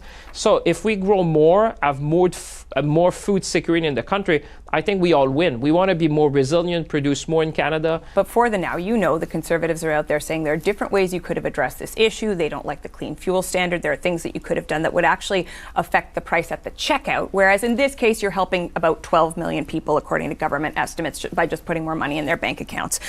The Prime Minister said during the election, judge me on grocery prices. Given how stubborn they've been, given that this measure won't change grocery prices, are grocery prices really how you want people to judge your government? Well, I'd say you leave more money in the pocket of Canadians. That's the best way to start. The best way you can do is to leave more money in their pocket. So they would say get rid of the clean fuel standard. Well, I would say, you need to adjust with the GST, because that is felt by low-income Canadians. Just look at The Economist today. They say this is meaningful for low-income Canadians. This is the best way you can address, the food inflation we've seen. If you look at the graph, I presented that to colleagues. You really look that there's been a spike in inflation during the period of 2020. And this has carried through the time. So what we said, the Prime Minister and I said, how can we try to adjust for that? Like the boost, that's the 50% increase this year. And then the 25% going on. It's really for families, and it's meaningful. This year is going to be $1,890 for a family with 2 kids. I mean, this is real money for people. And then you're saying by the time we help people for the next few years, we will have grown the economy. We'll have more GDP per capita. And people are with us. They understand our vision 2030, where we're going to have these investments coming in the country. But at the same time, you need to do something now. What you see in Canada, by the way, Canada is no different than all the other G7 countries. I sit at the G7 table. Everyone feels the same. So that is a conversation yesterday with CBC's Catherine Cullen and the Finance Minister, François-Philippe Champagne. And we'll have more coming up on World Report of analysis of boosting of the GST rebate. Local news is in decline across Canada, and this is bad news for all of us. With less local news, noise, rumors, and misinformation fill the void, and it gets harder to separate truth from fiction. That's why CBC News is putting more journalists in more places across Canada, reporting on the ground from where you live, telling the stories that matter to all of us. Because local news is big news. Choose news, not noise. CBC News. Well, speaking of some analysis of news, some social media users are using AI right now to alter images of ICE agents in the States. Now, an expert warns, as a lot of the world is watching what's happening in Minneapolis, this could erode the credibility of citizens there who have been documenting the ICE shootings, including another fatal shooting of a U.S. citizen over the weekend. So we're going to have that conversation with a local AI expert coming up after 8 right here on Information Radio. So if you're Googling, frankly, any news, you probably want to hear what you might be looking for as you're trying to understand what is truthful when it comes to those images that are so frequently coming at us. It is 10 to 8 right now on 89.3 FM, 990 AM on that app and on YouTube this morning. We have a lot of traffic problems that have just been developing as we get into the height of rush hour for Winnipeg and outside of Winnipeg as well. So let's start in the north. The highways there are 6 all the way up through Thompson-Gillam. Snow covered and pretty poor visibility. We haven't had calls, but you can see this on the maps. We have had a call at Highway 1 at Tinkertown is very slow.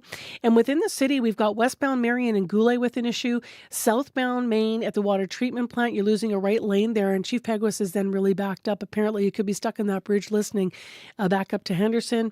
And then eastbound Dugald and Mazenod through St. B, there is an issue there as well that could still be causing problems. So if you want to update Corey, if any of those things are clear, we'd love to know that. And if you have anything new to add to the list when it comes to our weather forecast, please also, when it comes to our commute, please also let us know. And that number to update us is 788-3093. Well, one of the things, in case you missed it, that we just announced, and we have beautiful features online of all these folks and on our social media pages, is something that I love, 40. And every year you send in us nominations for people that you think should be recognized in our community for their various work.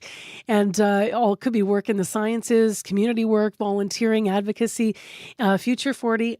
And we have now a list of all those people that that are recognized in 2026. If you want to read about the work they do, please check it out online, and we'll be featuring their stories here throughout the week. 9 minutes now to 8 o'clock. Let's build on something that you might have heard in the news. The city wants to use pesticides for ground squirrel management. The small creatures become a big problem, especially on athletic fields. Liz Jakomek is general manager over at Valor Community Center. Here's what she said.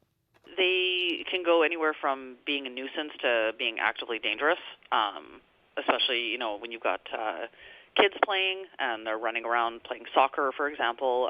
They step in a hole. You can sprain your ankle, break your ankle.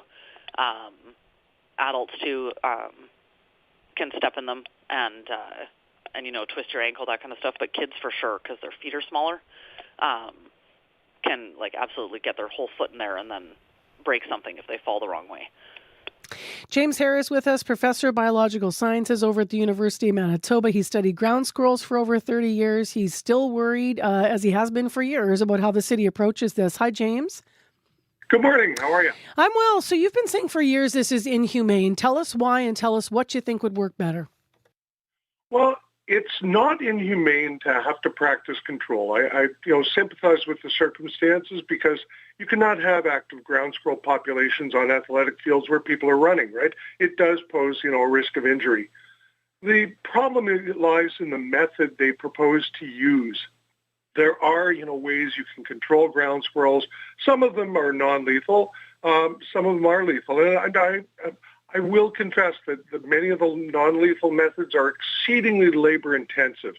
Live trapping the squirrels and trying to relocate them is almost an exercise in futility, to tell the truth, because very few of the individuals who relocate survive in the first place. But you can practice humane methods of exclusion from areas where you don't want the squirrels to exist. And, of course, if you're going to practice lethal control, you can use methods that are far more humane and effective. Okay, so what is inhumane about what they're looking at right now? It's a slow and painful death for the squirrels, is that right? Well, yes, indeed. The city has proposed to use 2 different rodenticides. One is a first-generation anticoagulant that goes by the name of Rosol. This anticoagulant has to be ingested over a period of several days. It leads to a slow and agonizing death through bleeding out, right? Basically, the squirrels hemorrhage to the point they die.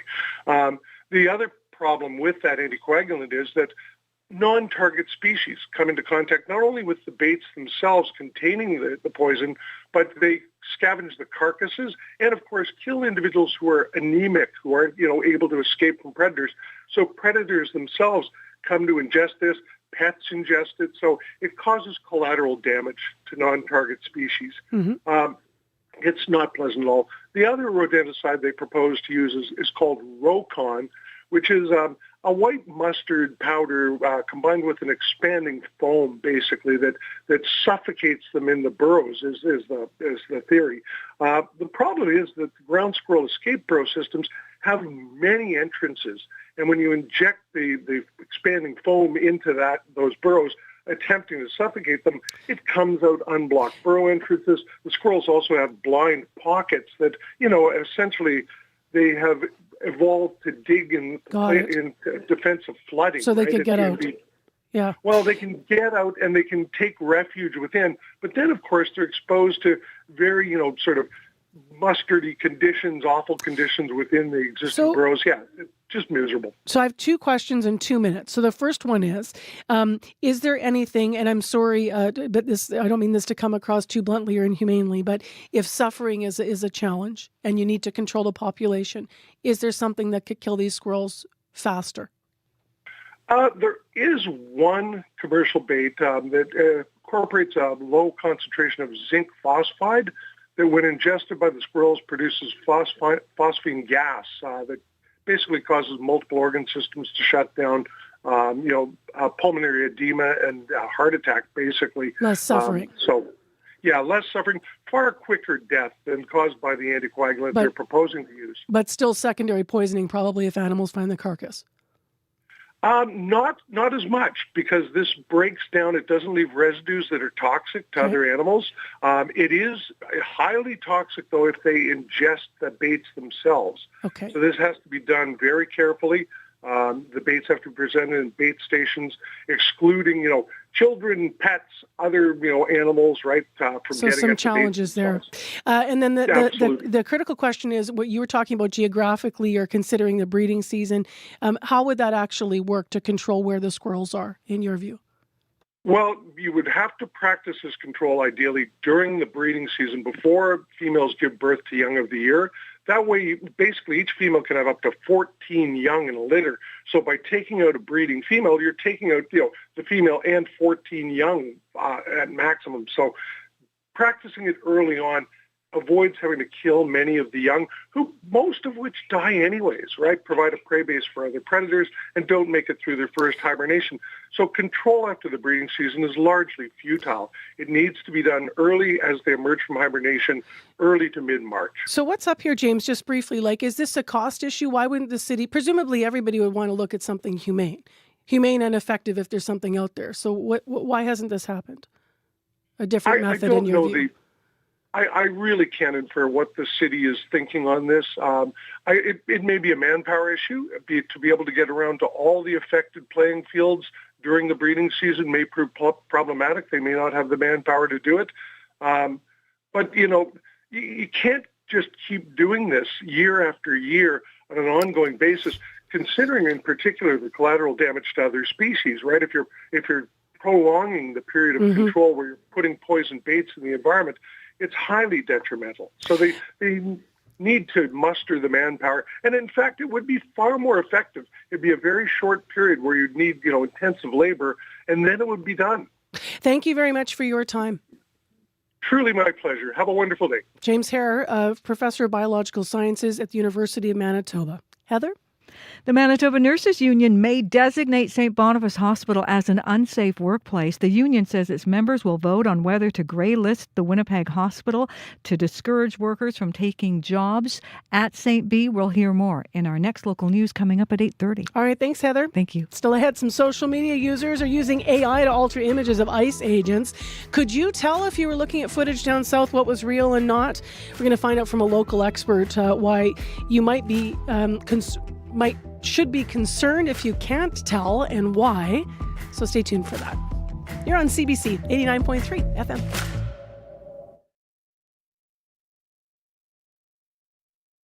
on cue. I'm Garby Bailey in for Tom Power. Louise Petre, Canada's First Lady of Musical Theatre, is back on Canadian stages in the Tony-winning Kimberly Akimbo. From Les Mis to Mamma Mia, Louise has played them all and says Kimberly just might be her best role yet. She'll tell you why that is and look back on her life on stage. That it was amazing I got that role. Q this morning at 10:30 in Newfoundland, and on the CBC Listen app or wherever you get your podcasts. The CBC News is next. Coming up in half an hour, it's The Current with Matt Galloway. The Premier of Ontario, Doug Ford, is not happy, to put it politely, that a new deal means Canadians will soon be able to buy Chinese electric vehicles. Some consumers here, though, are actually excited to test drive the cars that are supposed to be cheaper and good. Coming up on The Current. This is World Report. Good morning. I'm Marcia Young. The mayor of Minneapolis says some federal officers will begin leaving his city today.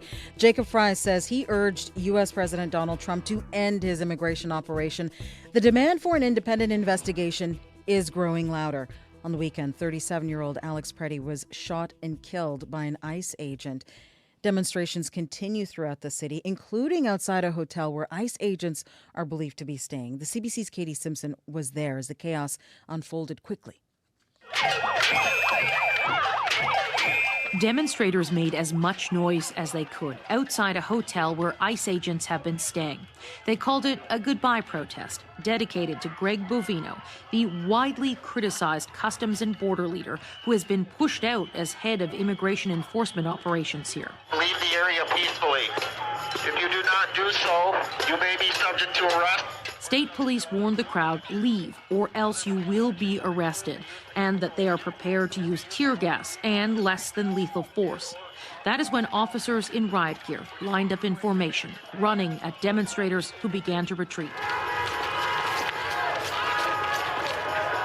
Much of the crowd dispersed as law enforcement surrounded those who refused to leave. Somebody please call my dad! 612! 3 young demonstrators among the first to be tackled and pinned to the ground. Zip ties are used as makeshift handcuffs. One young woman had a bloody nose as she was picked up off the ground and carried away.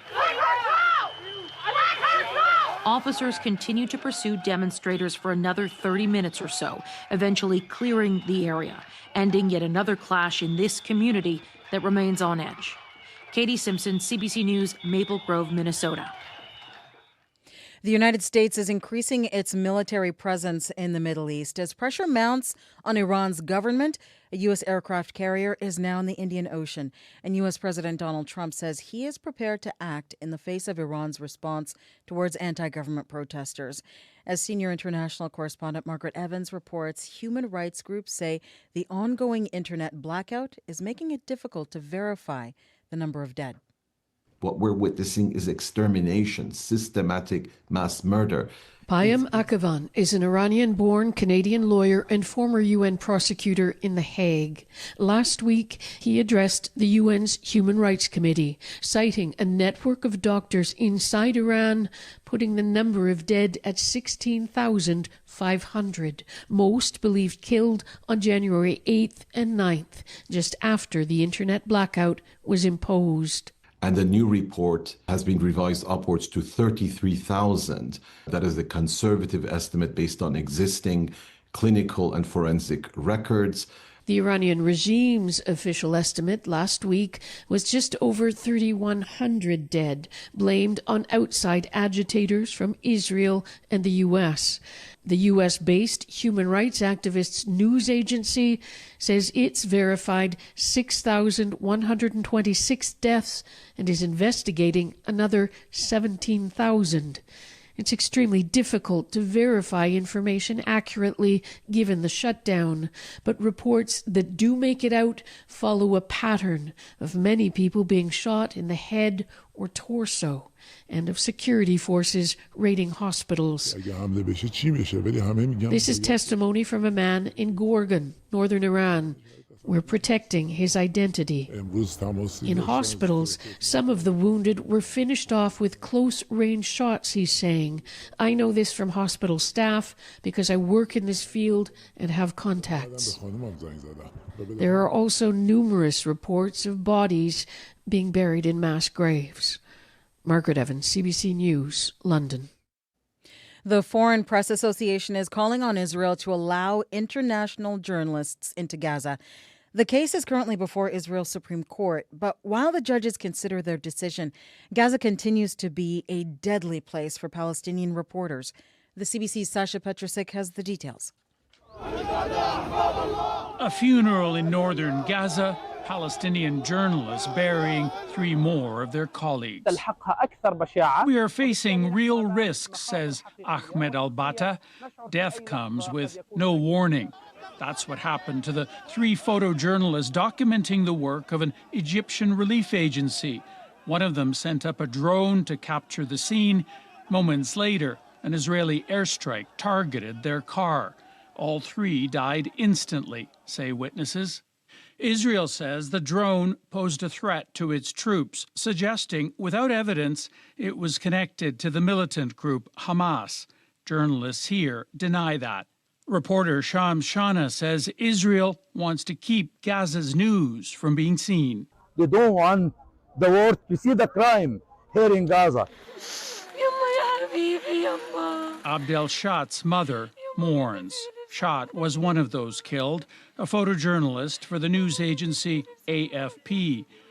These deaths bring the number of journalists killed by Israeli strikes in this war to more than 220, say media watchdogs, all of them Palestinians, since Israel generally doesn't allow foreign reporters into Gaza. Jody Ginsburg is with the Committee to Protect Journalists.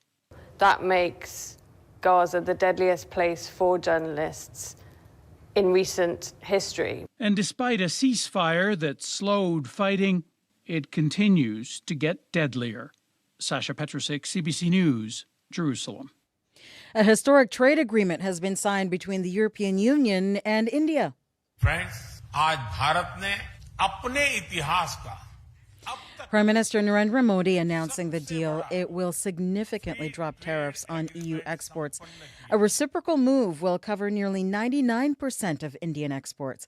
European Union President Ursula von der Leyen calls it the mother of all deals. We're creating a market of 2 billion people. And this is the tale of 2 giants, the world's 2nd and 4th largest economies. 2 giants who choose partnership in a true win-win fashion.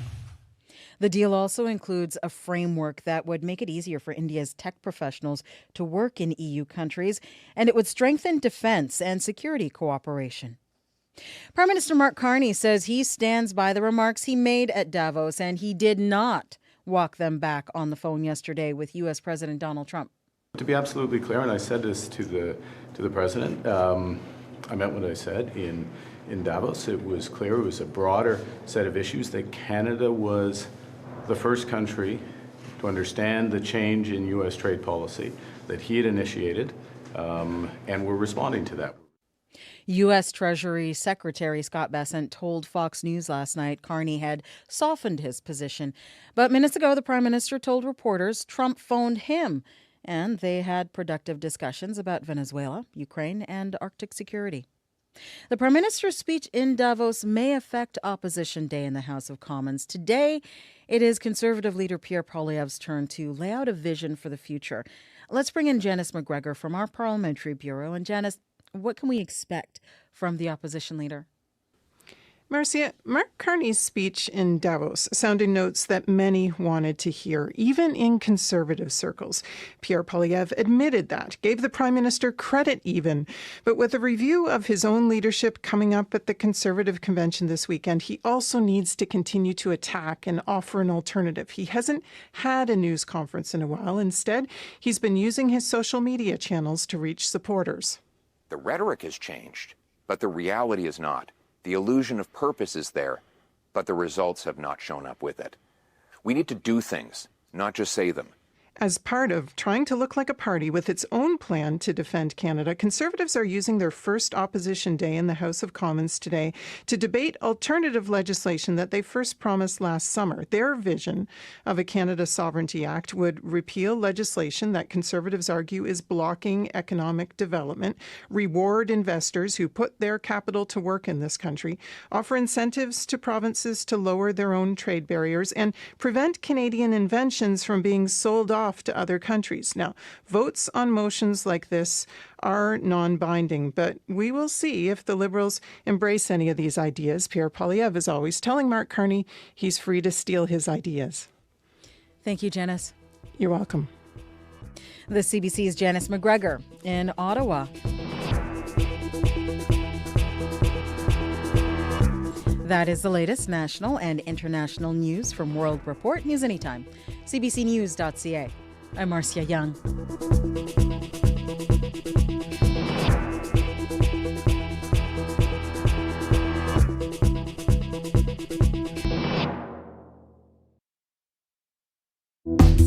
Good Tuesday morning, everyone. Nice clear sky out there. It's going to be cold and sunny today once again. I'm Marcy Marcusa, the host of Information Radio. We're live in downtown Winnipeg on CBC 89.3 FM. 990 AM, also on the app and on YouTube. This half hour on the show, in case you missed entering our fantastic contest. If you're feeling the financial pinch, then how about a night out with a limo and dinner and the WSO and Murdoch Mysteries? We'll give you another chance, tell you more about the contest, and also play today's clue. In addition, this half hour on the program, can you tell when an image has been altered with artificial intelligence? An expert talks about why he's worried about images of ICE agents in Minneapolis that have been altered by AI. Stay tuned. We will talk to him about what you should be looking for and why you should care.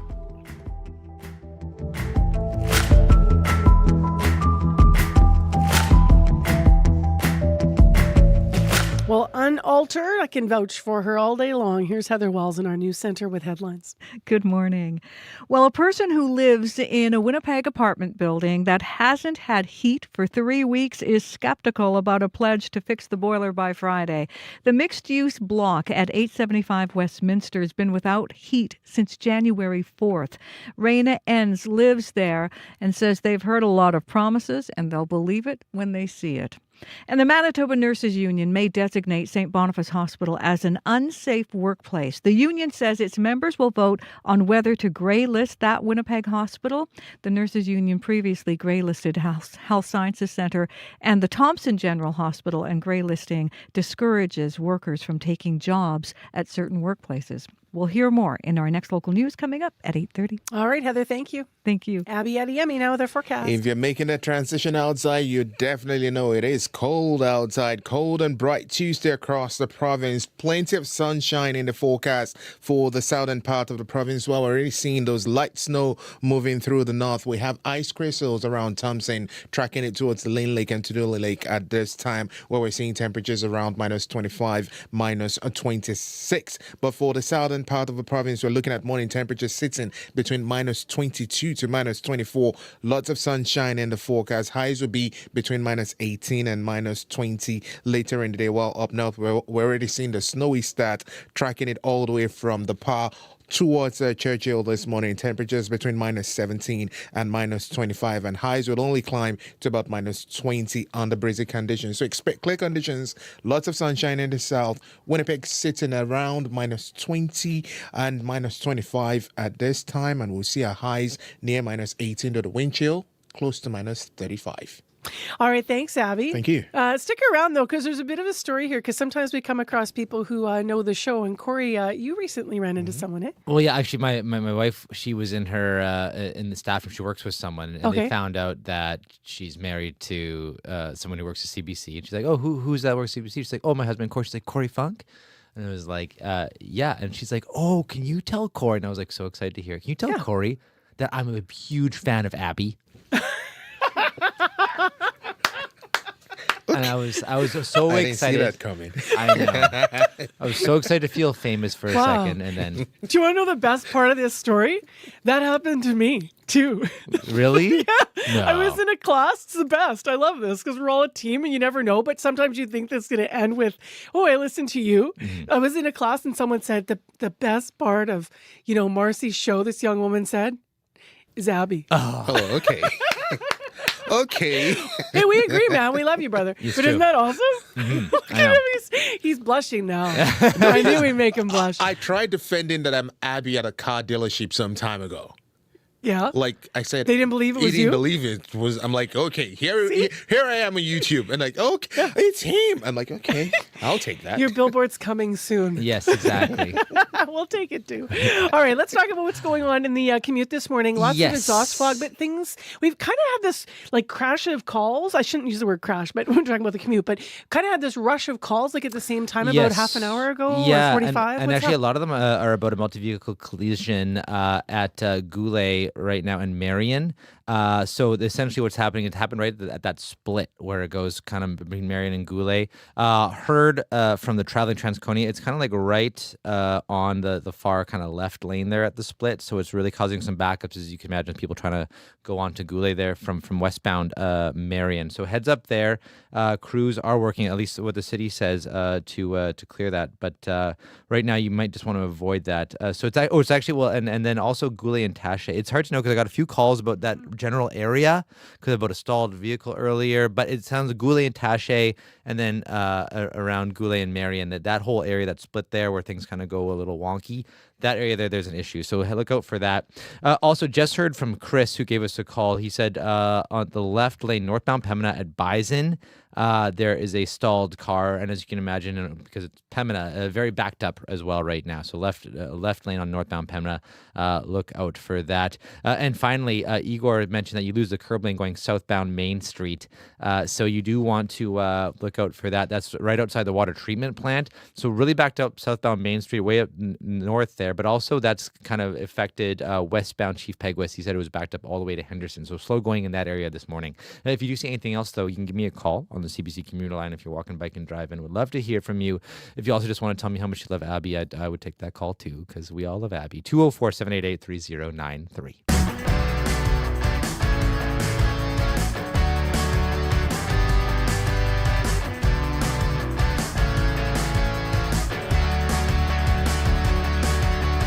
Well, CBC has experts who work to verify images and videos coming out of Minneapolis and any story where we need to verify an image to make sure that what we're looking at is real and show what people say that they're showing.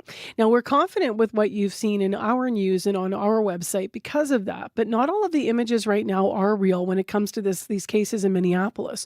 The BBC has identified several images they say show AI manipulation. So images that unblur the faces of ICE officers holding down Alex Preddy over the weekend, for example, who was shot by ICE. Images of Renee Good speaking to an ICE officer from the passenger seat of a car. And images that unmask ICE agents with a computer-generated guess of what their face might look like from artificial intelligence. This could erode the credibility of the videos that citizens are taking to document ICE agents' actions in Minneapolis right now. Christopher Schneider is a professor of sociology here in Manitoba over at Brandon University.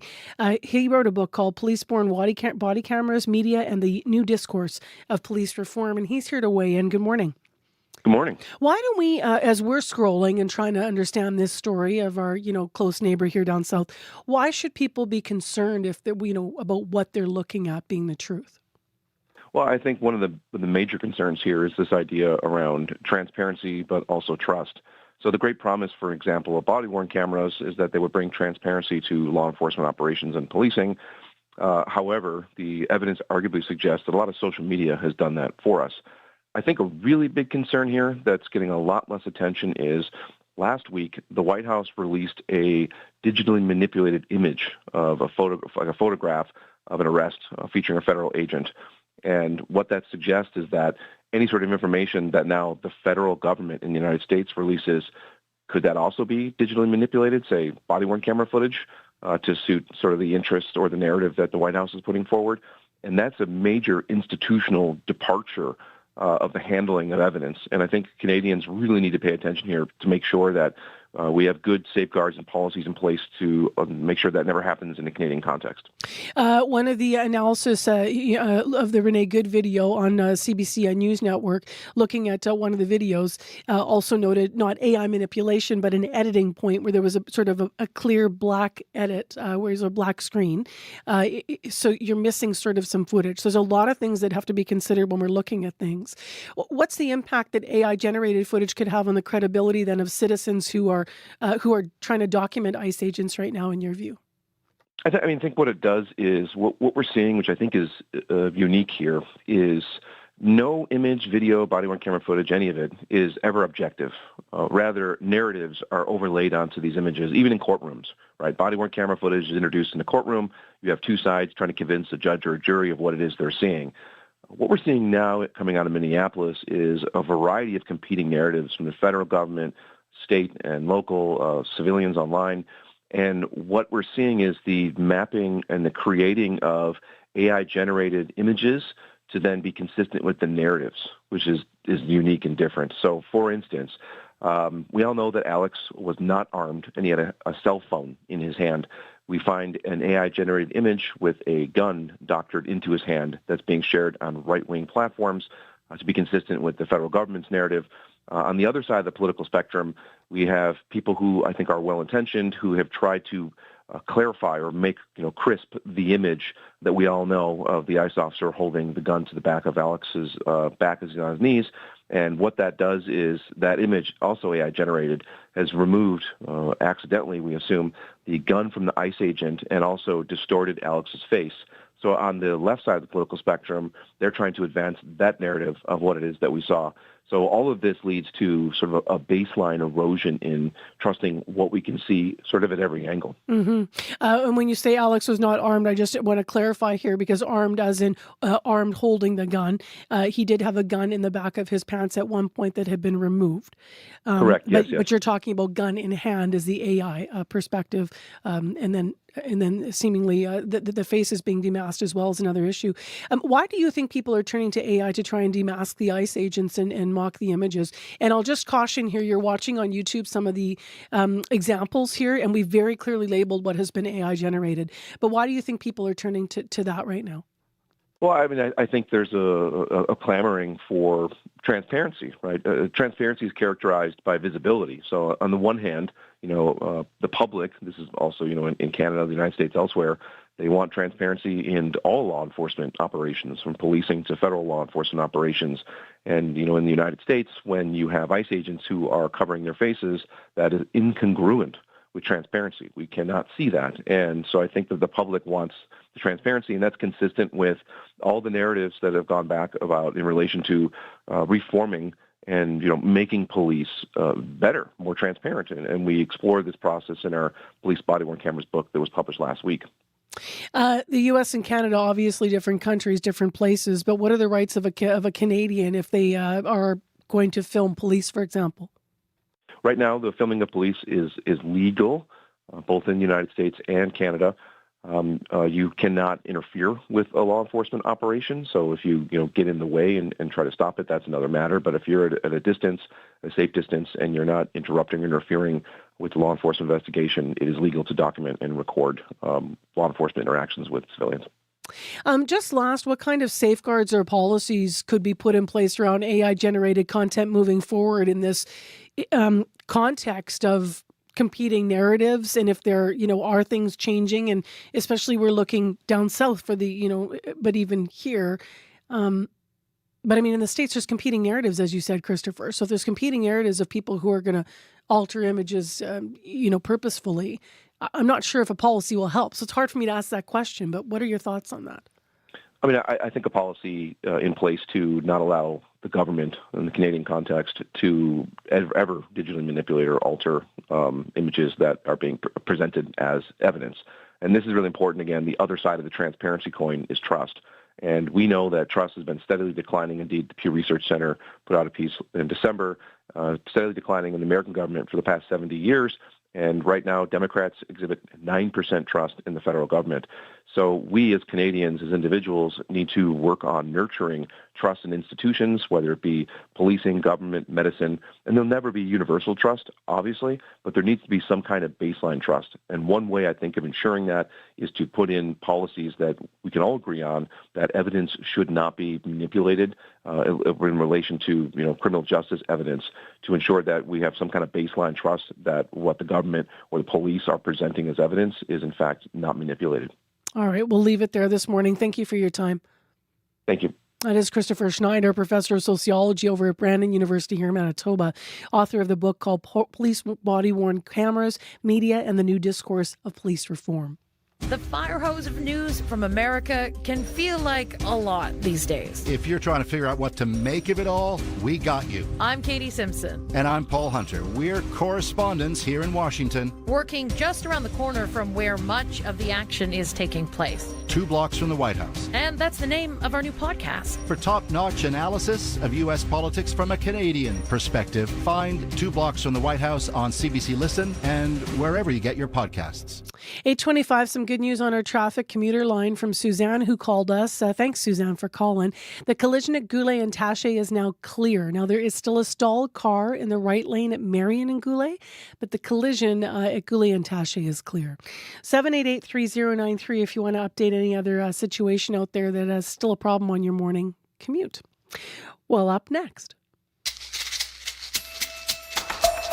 Manitoba, a mysterious place. There's cases to be solved. Your help would be music to my ears and yours, because this prize pack is so good, it's almost criminal. Solve the clue, and you could be enjoying 2 tickets to Murdoch Mysteries, Murder in F Major with the Winnipeg Symphony Orchestra, dinner at Kevin's Bistro, and a limo ride to get there, as well as a meet and greet with the actor who plays Lewin Watts on Murdoch Mysteries. So if you missed it last hour, you have a chance to win. We're going to be looking for you to email win@cbc.ca, 1 entry per day for right answers, of course. See if you can solve this one. This is today's clue. This shyster was once a pillar of the community. Sure, he built a pillar of justice, but he went to the wrong side of the law and even kept some pillars for himself. He wound up bringing down a government. Know who it is? Email win@cbc.ca with your answer. So you know what to do, and you've heard what we're looking for. Good luck. Tomorrow, we will play in our prime time between 7 and 8 o'clock the answer to that mystery, and then you'll know if you're entered into our contest, and we'll have a brand new clue. Every day you listen, you can enter, and if you get the right answers, you'll be entered 5 times. Next week, we're going to announce the ultimate winner. We'll make a draw of all of those correct answers. 8:26 a.m. is the time right now, and you might be heading out tonight because Australian pop singer Dean Lewis is in town performing at the Burt. Before his music career took off, though, you might know him from esports. He represented Australia on the world stage by playing Halo 2. But now he's singing. Here's the tune he's best known for. This is Dean Lewis and Waves.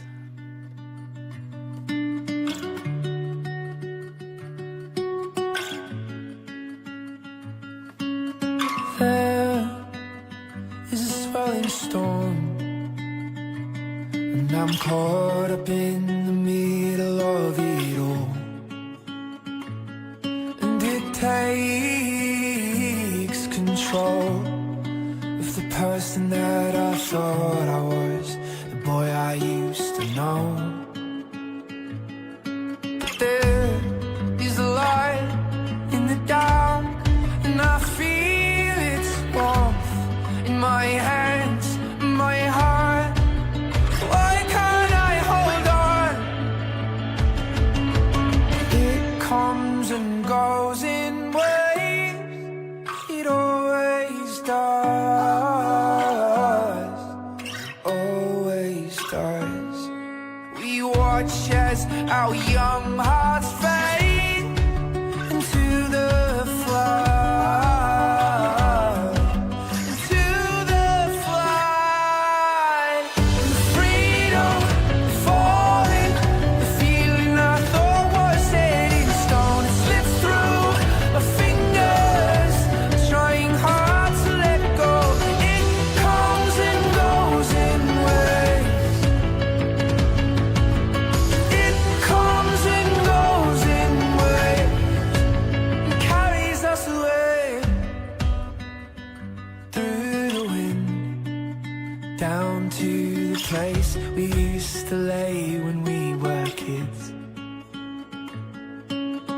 memories of a stolen place, caught in the silence, an echo lost in space. It comes and goes in waves, it always does, it always does. We watch as our young hearts fade into the flood, into the flood. Freedom for Dean Lewis is going to be rocking it out at the Burt tonight. You can check him out there. Maybe you have tickets to see him. This is his best known. It's called Waves. Well, the Prime Minister is trying to make some waves. He's announced some more money coming into your pocket. The food affordability measures, he's going to boost the GST rebate. But is it going to help you? That's the call-in between 12:30 and 1 right here on CBC's Radio Noon. Right now, it's time for your news from Manitoba. This is CBC News. Good morning. I'm Heather Wells in Winnipeg at 8:30. It's minus 22 downtown, but minus 26 out at the airport. It's going to be sunny but cold in Winnipeg today, a high of minus 18. Prime Minister Mark Carney says he stands by the remarks he made at Davos, and he did not walk them back on a phone call yesterday with U.S. President Donald Trump.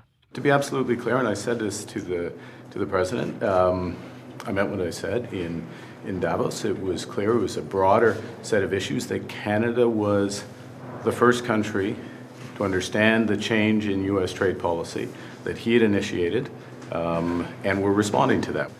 U.S. Treasury Secretary Scott Bessent told Fox News last night Carney had softened his position, but just minutes ago, the Prime Minister telling reporters Trump phoned him, and they had productive discussions about Venezuela, Ukraine, and Arctic security.